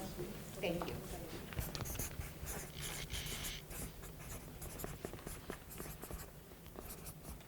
Other reflections about this data? Anything about all the maps? So you have two sets of maps, right? One of them has the actual distances of students now enrolled in these schools, and the other one has maps of the households or the homes, the residences across the city, and what the possible implications or walk sheds might look like, what they look like now theoretically, which you can compare with the real, and the fact that they're so different makes sense when you look at the map of how many kids don't go to their proximity schools, but gives you a sense of sort of what the future, at least the map shed, walk sheds would look like. And I don't know if, Ryan, you wanted to say something about the file you sent. Yeah, I was seeing if I could pull it up, but no, I sent out, it's really a tool, I think for all to use, but it looked at not the radial walk maps, but based on like Google Maps, it actually calculates all the different routes and generates sort of an amoeba of what an actual walk shed would look like. And you can also overlay them. So it's really useful if you want to say, okay, what is the actual overlap between the Brown and the Winter Hill communities here at Trum? And then you also, I think when we look at, when you look at a situation where a school might no longer exist, what is the overlap with other schools? So like if you move the 15-minute walking radius away from Davis, do now Kennedy and West look more attractive to the prospective kindergartner? And same thing, if you look kind of downslope on Winter Hill towards McGrath, East or Healy might look more attractive than going to Trum, right?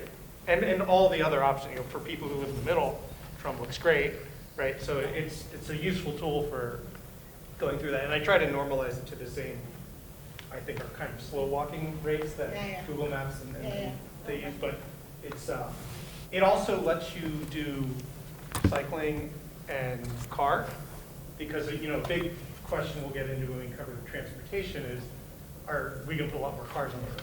Yeah. Less schools, you could argue probably means more cars on the road because it's a bigger catchment, and where those choke points are. Like, is there going to be a choke point at Powder House or probably Magoon if you have a lot of people coming up?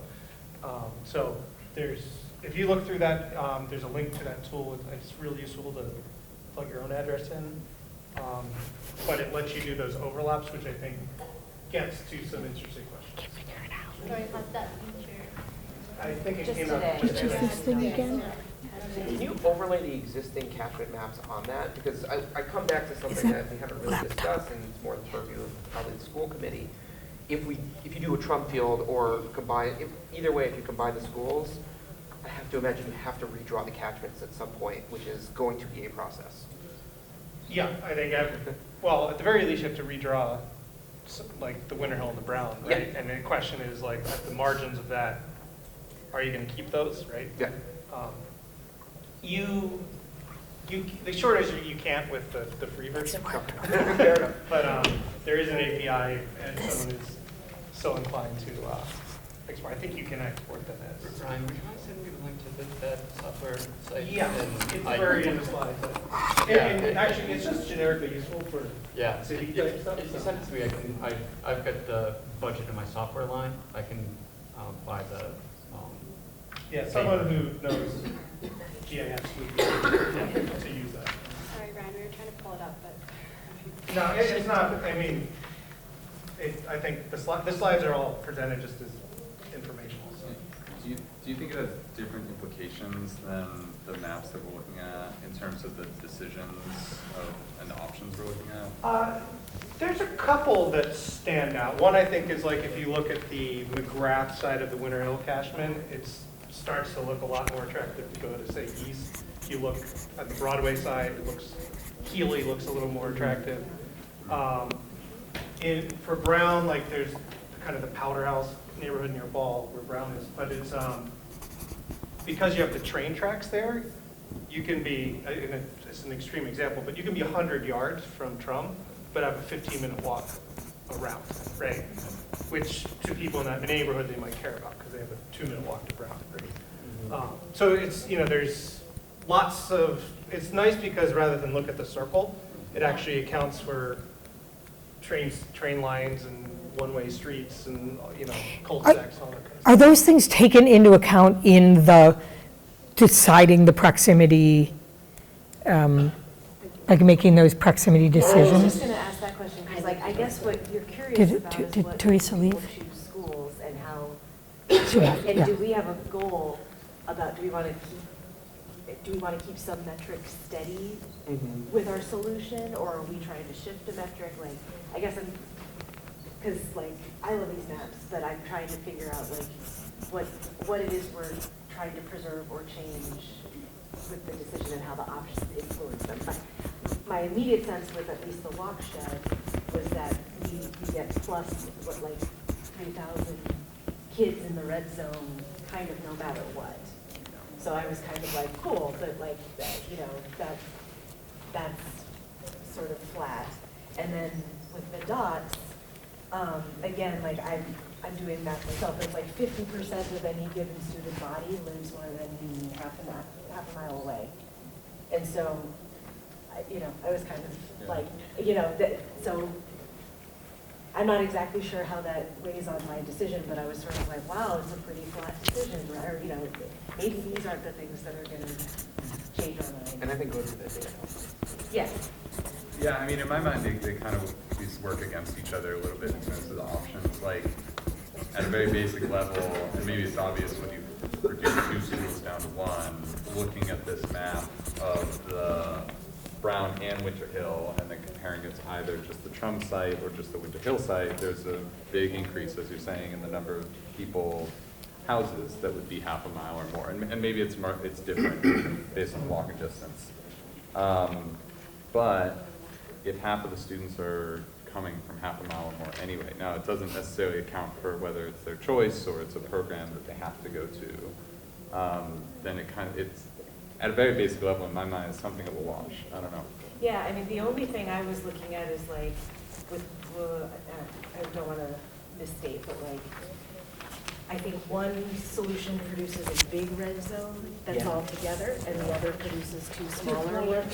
And so I was like, well, if I was, putting out a proposal for a busing company, I'd probably get a cheaper. The no Brown, no Trum one is that the one you're referring to? Yeah, it's like, it might be cheaper to hire a bus service for this solution, but. Oh, because it's all concentrated. I don't know, I don't even know what goes into these things, but like, sure, that Well, sounds. I mean, to me, the other question is like, it doesn't, this society doesn't strike me as a lot of the kids walk. Yeah. A lot of the kids are dropped off for many reasons, because people are going to work or whatever, there's a T that now you can pay, and there's a certain amount of years where kids walk until they actually all have to go to the high school. So it's not that many years, it's maybe 3 or 4 years, or, I mean, the little ones could, but I mean, they're not released. They're not allowed to. I mean, until they're 10 years old. So it's a small. It's not like Switzerland that you're forced. Like the kids actually have to go walking right here. We have walk data, I think, at the district level. I think there's some walk car bike data that was collected at some point. Yeah, there was a Healthy Routes to School initiative a few years back. Lisa was the lead on it. So I don't know how much of data that we need to really consider. I mean, I guess if you live just next to it, to the school, of course, but if you 3 blocks away, then the kids will. I interpret this as any solution that combines the schools is going to produce less families that are within a typical walking distance. Now, that may or may not impact the choice of the school, but I think the assumption should be that combining the schools will likely lead to, I'm going to guess, more car traffic is my guess. And I think that's something that should be taken into account in the city. In the absence of, and this is completely outside the purview of anything we can change, improved MBTA service. Because I've had a lot of trouble getting my kids on via the MBTA bus, even to Edgerly. So it's not going to be something that can be relied upon. So it's families who have cars will use those cars in these cases when they may or may not have before. I don't know how to quantify that, but I think it's something to consider. People bike too, and then there's a lot of months in the winter where how many people really walk 20 minutes? I don't think many. So Right. just And which something site to could keep in- Okay, withstand? wait. Yes. One person needs to talk at a time because there's interpretation, and Gandhi's been waiting. No, don't worry about the data, acerca de lo que ustedes están hablando. Con experiencia les digo, este es mi segundo año donde el niño está en Edgerly y nuestra distancia es 1.4 kilómetros. Entonces, habemos más de 400 niños en la escuela que están caminando esa distancia y se tuvieron que hacer a esa distancia, aún con este invierno que fue más duro que el del año pasado, hubo que hacerlo. O sea, si se dan cuenta, la sociedad también podemos hacernos a eso. Es un ejemplo. El otro es, yo vivo trabajar de trópico. De por sí, el tráfico ahorita es terrible. Y lo que mencionaba Ryan es verdad. Una escuela para 700 alumnos significa que 300 carros a las 8 de la mañana, aparte los que ya van a trabajar y el movimiento que hay, también les cuento también. Enfrente de ahorita se están construyendo edificios de apartamentos, hay uno de 4 niveles, hay otro que fue un proyecto que son como 10, 12 casas que se están construyendo en una esquina y 3 en otra. Ha sido terrorífico como los camiones de construcción, como la gente que está llegando a trabajar, cómo eso se ha visto afectado en lo que son 1, 2, 3, 4 calles, en lo que respecta a parking spot, en lo que respecta al tránsito de los carros de ida y venida, porque eso está haciendo también algo caótico. Con experiencia les digo que es lo que está pasando. Se hablaba de tal vez de los buses, dependiendo de dónde están. Les cuento que eso sería incrementar el rubro hacia las escuelas públicas, porque a nosotros solo nos pudieron mantener lo que fueron los buses de Winter y la Edger, y para este año nos los quitaron totalmente porque no había dinero. Y créanme que fue una pelea que tuvimos con el doctor Carmona acerca de eso, pero él dijo no hay dinero. Y no hay dinero, y sobre eso ¿qué podemos hacer? Entonces son cosas también que se tienen que tener en la balanza, que entonces como que habría que incrementar el voto de las escuelas públicas y nosotras de eso.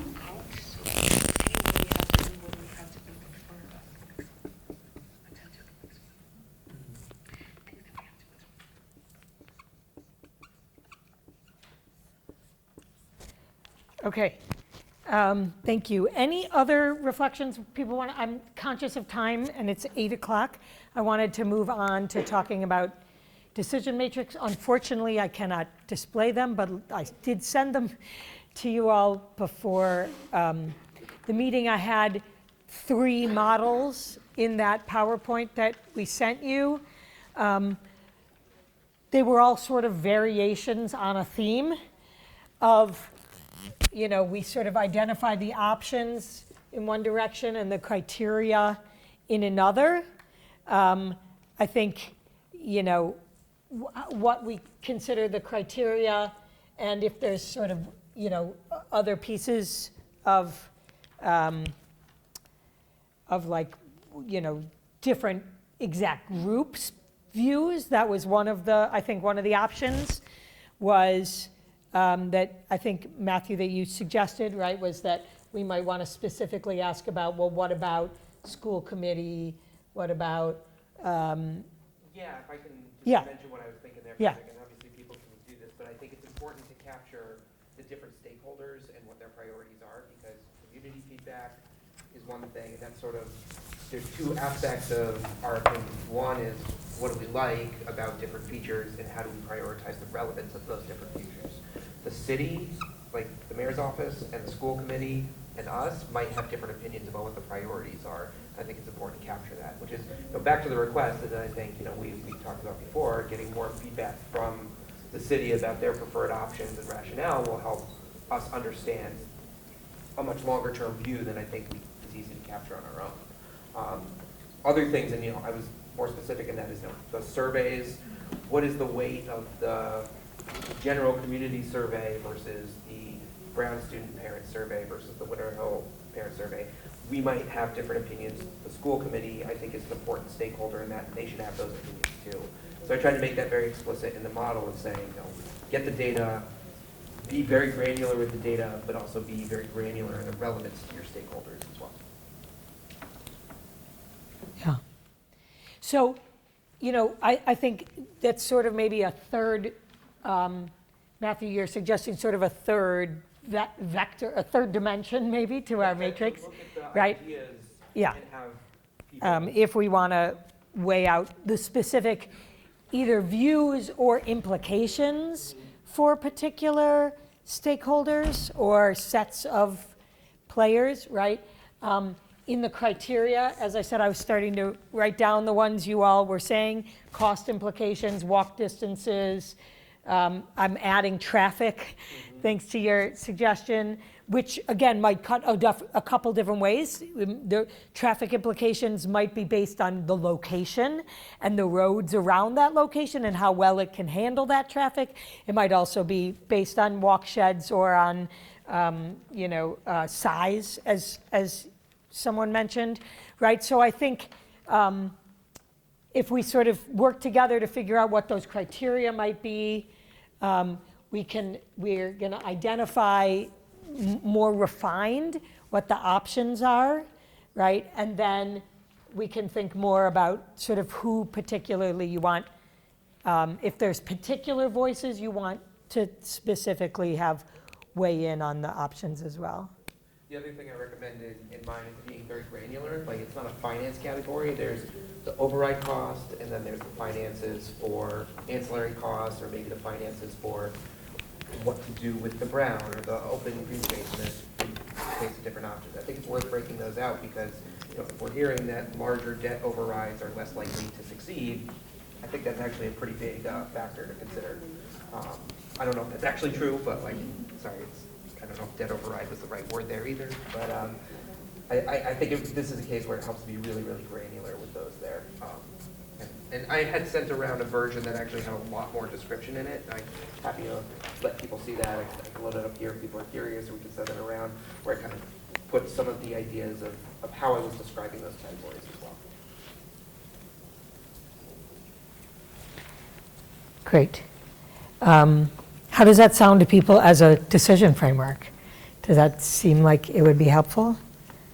And if so, I can start to create. The one question I would have is, I sort of put out two possible options, one of which was more of a ranking 0 to 5, right, where we might just put numbers for each of the, how well. The question might be something like, how well does this option maximize benefit on this criteria, right? And so then we sort of just rank it, on like 0 to 5 or something like that. And that sort of can help if we're trying to get quantitative information. There's also a qualitative version where it's more like, what do we have to say about this, what this criteria and this option intersection might look like. So we might, we could sort of figure that out more as we go along. And maybe we do 2 versions, one that's more qualitative, one more quantitative. But Oh, I was just gonna say, usually when there's money is when I do the qualitative. 'Cause Yeah. but I agree with you that, while I think detail is good, when I've done these before, we actually keep the yes, no, maybe. Yeah. Keep the scoring pretty simple with a lot of backup work that Yeah. goes into it. I don't want to talk too much about what it's gonna look like. I'd rather start making it. But yeah. And I think another thing to think about is sort of if we did that, and eventually it seems like some kind of quantitative is helpful, right? The question is then that's a chance for the group to really deliberate and say, what number do you think goes there, right? Like if we're, for example, looking at space constraints, and we're like, well, how bad are the space constraint implications or good of this option? Right? And the group can, say like, oh, I think it's a 3, or I think it's a 4, or someone else says, no, I think it's right, or however many it is. And then we try to figure out, we either come up with an average number, right, or we try to see how close we can come to alignment. Yeah. I like the idea of doing a quantitative one at some point. I'm not exactly sure the right process, although it might involve some work on our parts outside of the meeting to maybe it's deliberate, everyone gives a score, and then come back and deliberate again, just as a means of saving some degree of time, given definitely how deep we can get into any one particular option, like one criteria. So yeah, I like that and the possibility of pre-work. The thing that I was a little bit less clear on is how we are rating other stakeholders, how we are rating the city or the school committee's weightings of these features and preferences as they map onto different options. The intent was to ask them directly for that feedback. Yeah, so we do have a school committee, we have a school committee member on the CAG. We have a school district representative on the CAG. We have a city council representative on the CAG. We also have on the planning team, if we want to know what the mayor's office says, to the extent the mayor wants to weigh in, can do so, if that seems right. In terms of the specific communities, right, that could get then built into the survey model that goes out, right? Yeah, that's exactly the intent. And I think Yeah. what I'm thinking in my head is the city council or the school committee representative can utilize the mechanism of their legislative body to actually get those answers in a more formal sense. We shouldn't be assuming it. That's it's a very serious decision, and so it needs to come from a serious deliberation on their end through their processes as well. So I think getting that kind of information sooner, to the extent that they want to, is going to be useful. I don't think we should assume what it is by any means. I think we need that feedback directly. Asking the city council to make a recommendation from their view about how they prioritize certain things can be very reasonable for a group like this. Yeah. I really like just having everything in one place would be really useful, just because there's so many dimensions to it. Filling it out qualitatively, I think, is really useful. I'm hesitant to do it quantitatively, just because actually making a balanced scoring is really hard. We've got 6 different kinds of feedback and then 1 line for education, which maybe seems backwards, right? We should have education at the top of the list, for example. And everyone probably has a different. Yeah. Yeah. I think It's hard to do well. One thing I always do is to be clear for criteria. It's always going to be in no particular order. We could put them alphabetically, right? We trying to get a group to prioritize which criteria you collectively care most about not that helpful, right? Because the whole idea here is that some of you might care more about some criteria than others, and that's okay. And that's why we're trying to weigh all the criteria and then try to weigh it collectively. So yeah, maybe it's qualitative, but then we try to, at the end, come up with some way of. We could all apply our own scoring too. Yeah, Like, exactly. I only care about walkability. Yeah. Whatever. Yeah. Like, Yeah. that gets 100 points. But actually gets, like, some of the stuff we talked about in earlier sessions, like, forcing people to make choices actually kind of reveals their priorities. Yeah, yeah. But I think you raised the point of, like, if we're going to use this, like a number scale or a quantitative thing, the quantitative matters across the options, right? Walkability matters for each option, but it might not be identical value. Like, we don't want to just come up with a number at the bottom that adds them up, right? Because if people value the criteria differently. But it still gives us a good, so as long as we don't put a total, right? No total at the bottom, because that's not helpful. Huh? I was going to say the most important thing to do is I think we have so much of this data now from all these conversations. Is just get something written down so that we can actually look at it objectively outside of just like conversations and start to deliberate ourselves about it. Like, I think there's a lot of assumptions. Yeah.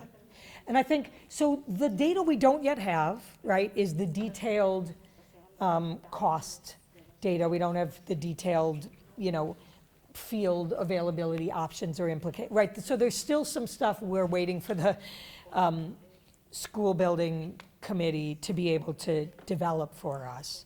But we could certainly work from what information we do have and start.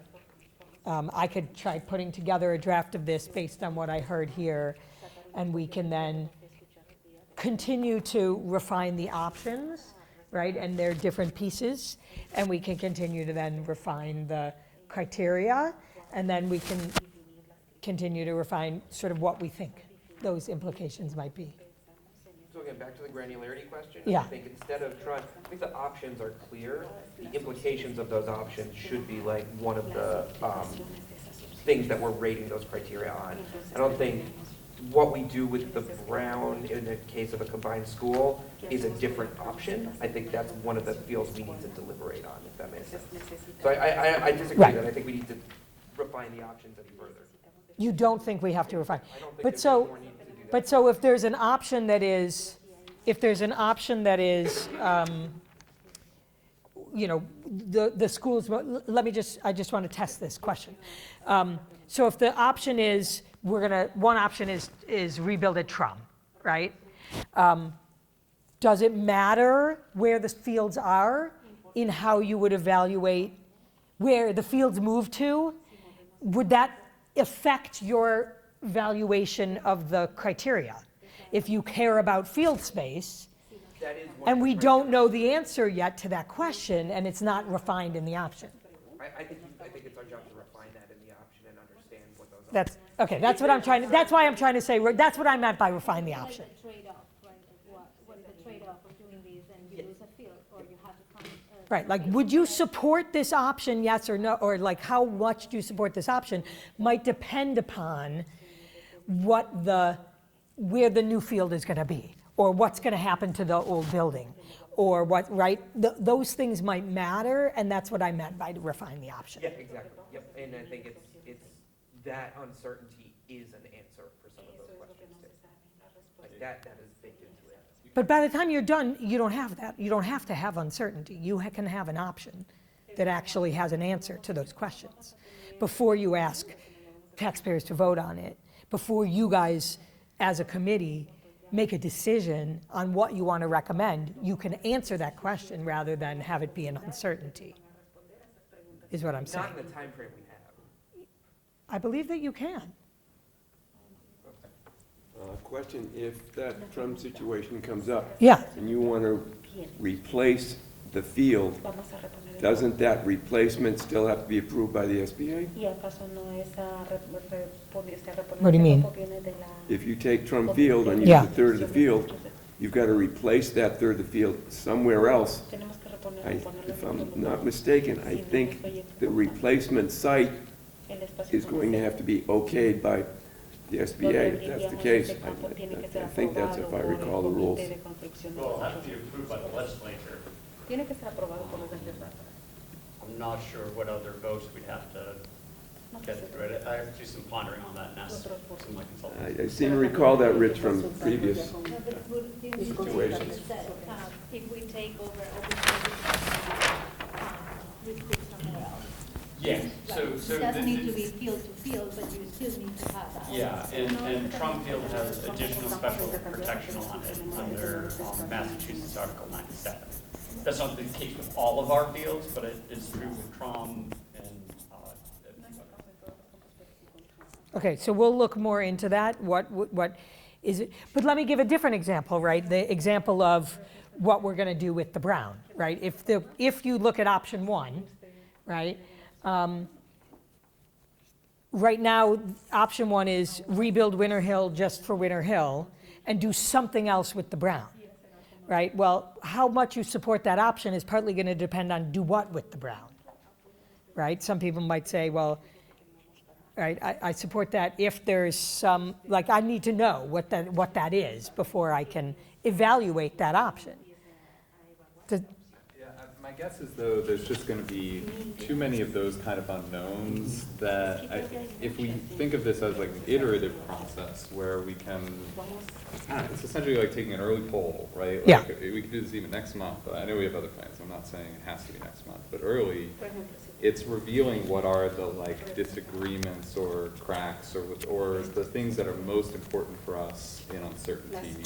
Before then, we could try to answer some of those questions and then could reevaluate. Yeah, that's fine. So I feel like if we're waiting for all the answers, that we ask many questions today and prior meetings, and there's, you know, if we're waiting for the OPM to come up with the exact design specs for the different Brown options, like we're not getting to the point where we are actually putting our preferences out there and naming where we are most disagreeing that we then need to try to resolve.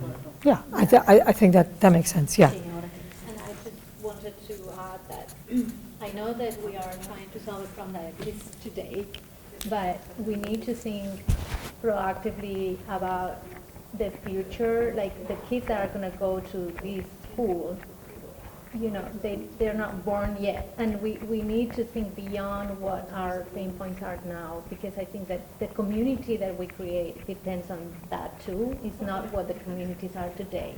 So, because I feel like that's going to be a lot of friction trying to understand what communities think, because we blocked the survey, so we don't know what the communities think. We're going to have to imagine it. I just, We're going to do a survey. no, I know, but you know, we come with our own biases about Yeah. what the community thinks, and I wish that we come to an agreement that it's for the future. It's for 10 years on, so it's for the next 50 years. You know, our kids are not going to go to. So just think beyond what is happening today, even though, you know, I understand all the pressures. But I think that. You know, you know, the demographics of Somerville have changed significantly. So do we have any data, nobody again knows the future, but do we have trends in terms of where more families come to live? You know, I mean, I know someone that speaks of the third grade exodus.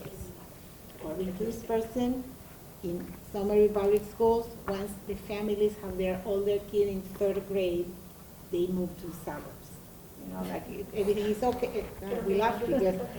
So, do we have data like that? So, I mean, are we becoming a community where people come and stay, or people come only with younger children and then move? And because what I want to say is some of these impressions are false tales or just impressions based on, you know, the neighbor, but others might be real and might point out of what those future kids want or families want and need, right? I mean, maybe I'm saying an extreme case. People decide in the future it will be just young families. We'll use a lot of kindergarten, but then won't go into the high school, right? So we will need a small high school with a lot of kindergarten. And it's an exaggeration, right? But, and I'm not saying it's the case, but if we are seeing any trend in terms of what people want, are more families with cars, more families without cars, stuff like that, that can help us imagine what is the most, not perfect, but more adequate school configuration for these families that, yes, the kids have not been born yet. So maybe the data of today at least points into a direction. Yeah. I don't, does anyone from the city have any thoughts about what kind of data might help answer questions? I mean, one thing, if your question is, does the enrollment of students drop as the total number of kids in the school smaller as they get older? That seems like a question you can answer. Yeah, but that data might not be granular enough, right? Because we have a lot of immigrants. Immigrants come, used to come in droves to Somerville with kids entering at all levels. That's why we have all the ELL programming. Will that continue? And I'm not talking about the current situation, but it is an economic pressure that makes Somerville more expensive and less attractive to families that come like from another country for work. They might move to Everett instead. So what the trends in our own enrollment and our census are indicating? Do we still have those, every year new kids coming into the system at every grade, which, we always prepare for that? Is that shrinking? Is that expanding? I mean, if you ask me, it's shrinking. But again, it's anecdotal of my experience. You might remember from the second meeting, both Andre Green and I were very critical of the enrollment projections done by Flow Analytics. That said, it is a wealth of data looking backwards. It does have the enrollment data by grade. So we've got that data at least for one decade, if not two. My recollection of it is, as you say, there was a trend that there were more kindergartners and third graders, and enrollment dipped. Historically, there was that trend. That wasn't so much the case in the more recent years. Okay.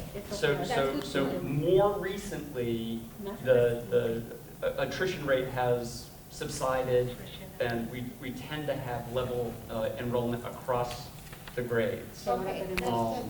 Yeah. 12th grade is the tough one. We do have some dropouts for 12th grade, but other than that, it's pretty steady.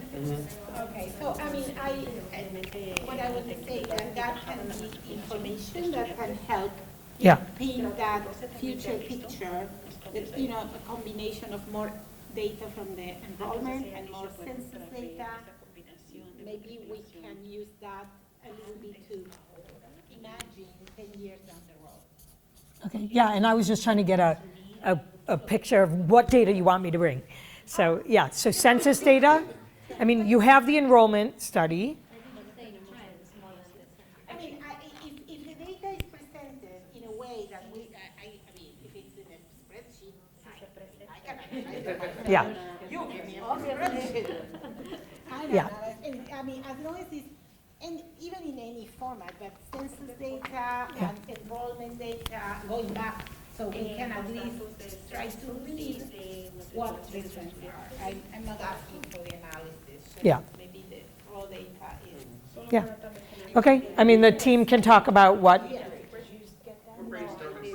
Yeah, they'll come up with ideas, and if anyone has specific things that you want to suggest to that end.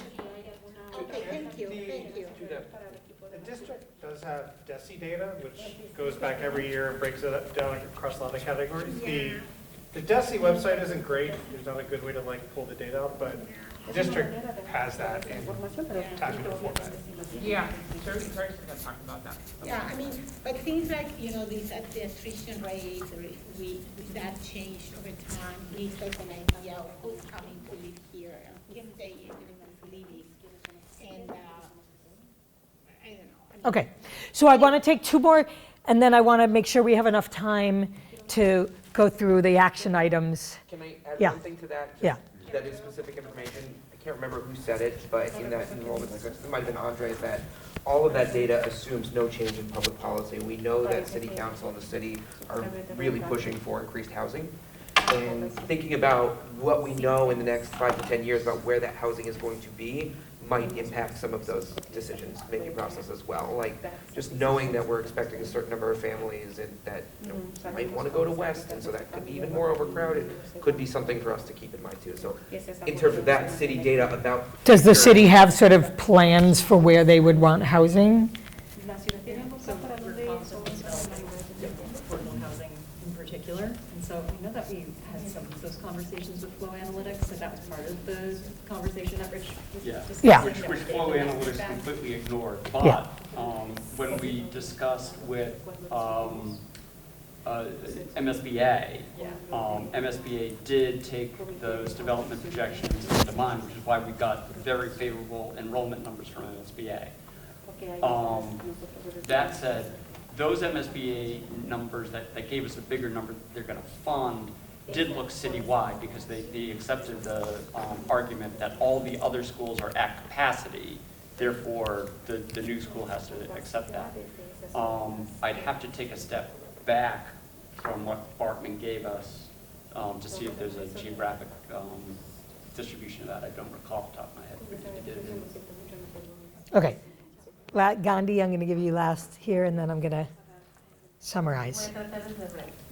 Otro también dato que considero muy importante, porque como es una, lo que vamos a hacer es como apoyar o respaldar la decisión a tomar, es también, como estamos diciendo, escuchar la opinión de la comunidad que como vimos en los datos de previsión al construir esto, es la que va a pagar esto, o sea, no necesariamente si vota o no vota, lo vamos a pagar, porque al pagar los impuestos de vivienda, al pagar los impuestos de carros, al pagar los tickets de parquímetro y tantas otras cosas, si puede o no puede votar, lo va a pagar, independientemente de eso.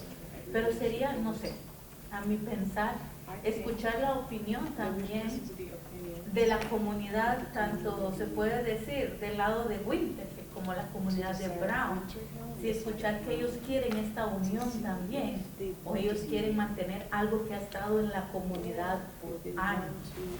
Si ellos consideran viable que se dé esta unión, les parece perfecto sabiendo que se va a mejorar las escuelas, o de ellos piensan o quisieran de que solo mejor se renovara lo que ya está, porque es importante saber qué la comunidad quiere, porque la mayoría, si se da cuenta, son sus hijos, sus nietos, los que van a asistir a esta futura escuela. Y además también de que lo que se construya va a afectar la economía de la ciudad y de todos los que vivimos aquí la va a afectar. Y de por sí, en las reuniones que ya se han tenido con lo que ha sido el City Hall y todo, que hablando de lo que es, de que está habiendo mucho, que las personas se están yendo de Somerville, por lo mismo que ya está cara, entonces después de la construcción de esta escuela se va a poner más cara, entonces va a haber más deserción. Entonces habría que ver que la gente que sí se queda o que se está quedando por años, también que quiere, y si va a estar feliz del incremento de lo que va a pagar por algo que quiere, o va a estar molesto que se construyó algo que no le pareció y todavía lo está pagando. Entonces yo siento que es algo que se tiene que tomar en cuenta, al igual que, no sé, dentro de la escuela, los maestros, los directores, todos estos, ¿qué piensan ellos también entre la fusión o no fusión? Porque son, creo que algo importante que tenemos acá, esa opinión y ese sentir.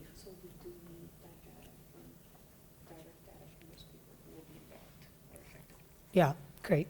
So that's a great segue into next steps. So I think for the next meeting, we heard from Denise, and we're hearing from you all as well. Time to start thinking about what that next survey will be, understanding the timeline, maybe trying to talk about what the process for designing it will be, and maybe what the structure of it might look like.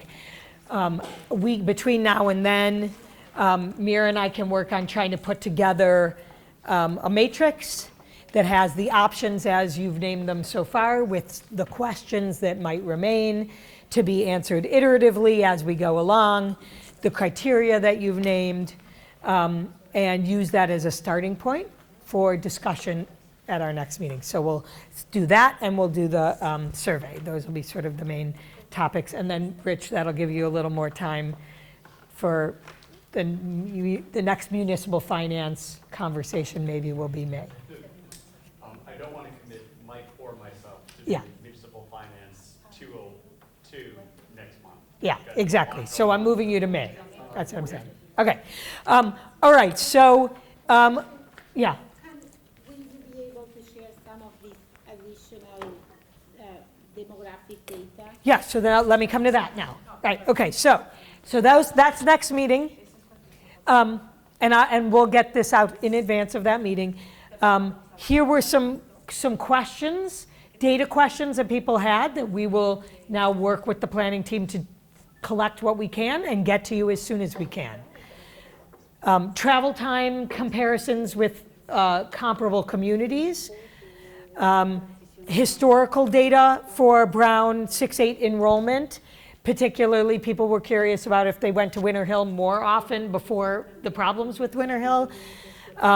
The total subscription rate for Somerville, I don't know if you feel satisfied with 90%. Okay, that's enough. Do you want, you wanted more stuff about the percentage of people who vote, or? I think that will be, it's not important now, but when I don't know, Yeah. when it's time to strategize, Yeah. I think that would be important. I Okay. think that is something we need to make a decision. Okay, so maybe lower priority, but something to look for, see if we can find. There was something about how many families walk or how they get to school. That was a couple years ago, but still maybe useful data.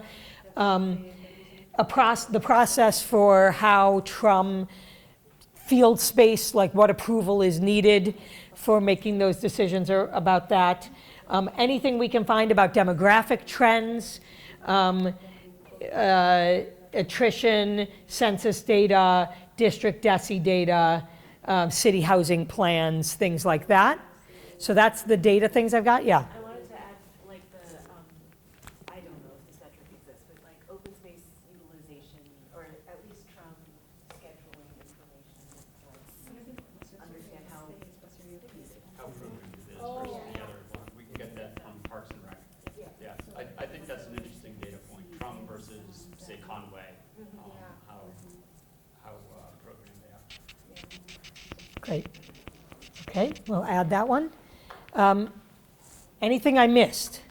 I did find the data for the debt exclusions as opposed to the overrides, so Mira can send that. Okay. Unfortunately, the data set for the debt exclusions doesn't have the dollar values the way that they do. It just has the location, what it's for, and whether it won or lost, and by how much. I was planning for my meeting. I've seen a Paula spreadsheet first. All right. Did I miss anything? We got our action items. Excellent. I've got a promo if anyone is looking for something to do on April 3rd, which is essentially a Thursday, a month from tonight.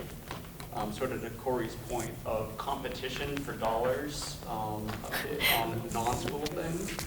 We're having a listening session for our combined sewer overflow program. We've been doing presentations on alternatives to reduce. This is a listening session which will inform what level of control we're shooting for, and there's big dollar competition there. So I think it's appropriate to have voices that, hey, we also have to fund school, and the school's a big priority at that meeting. All right. Has the building committee met? Building committee has not met yet. It's on my Thank you so much, everyone. I think it was really good that we got to exchange thoughts. Yeah. Well, thank you all for the constructive feedback during our Zoom call, and now I can make it happen. Yeah, thank you. Good. Yeah. And I also really like your team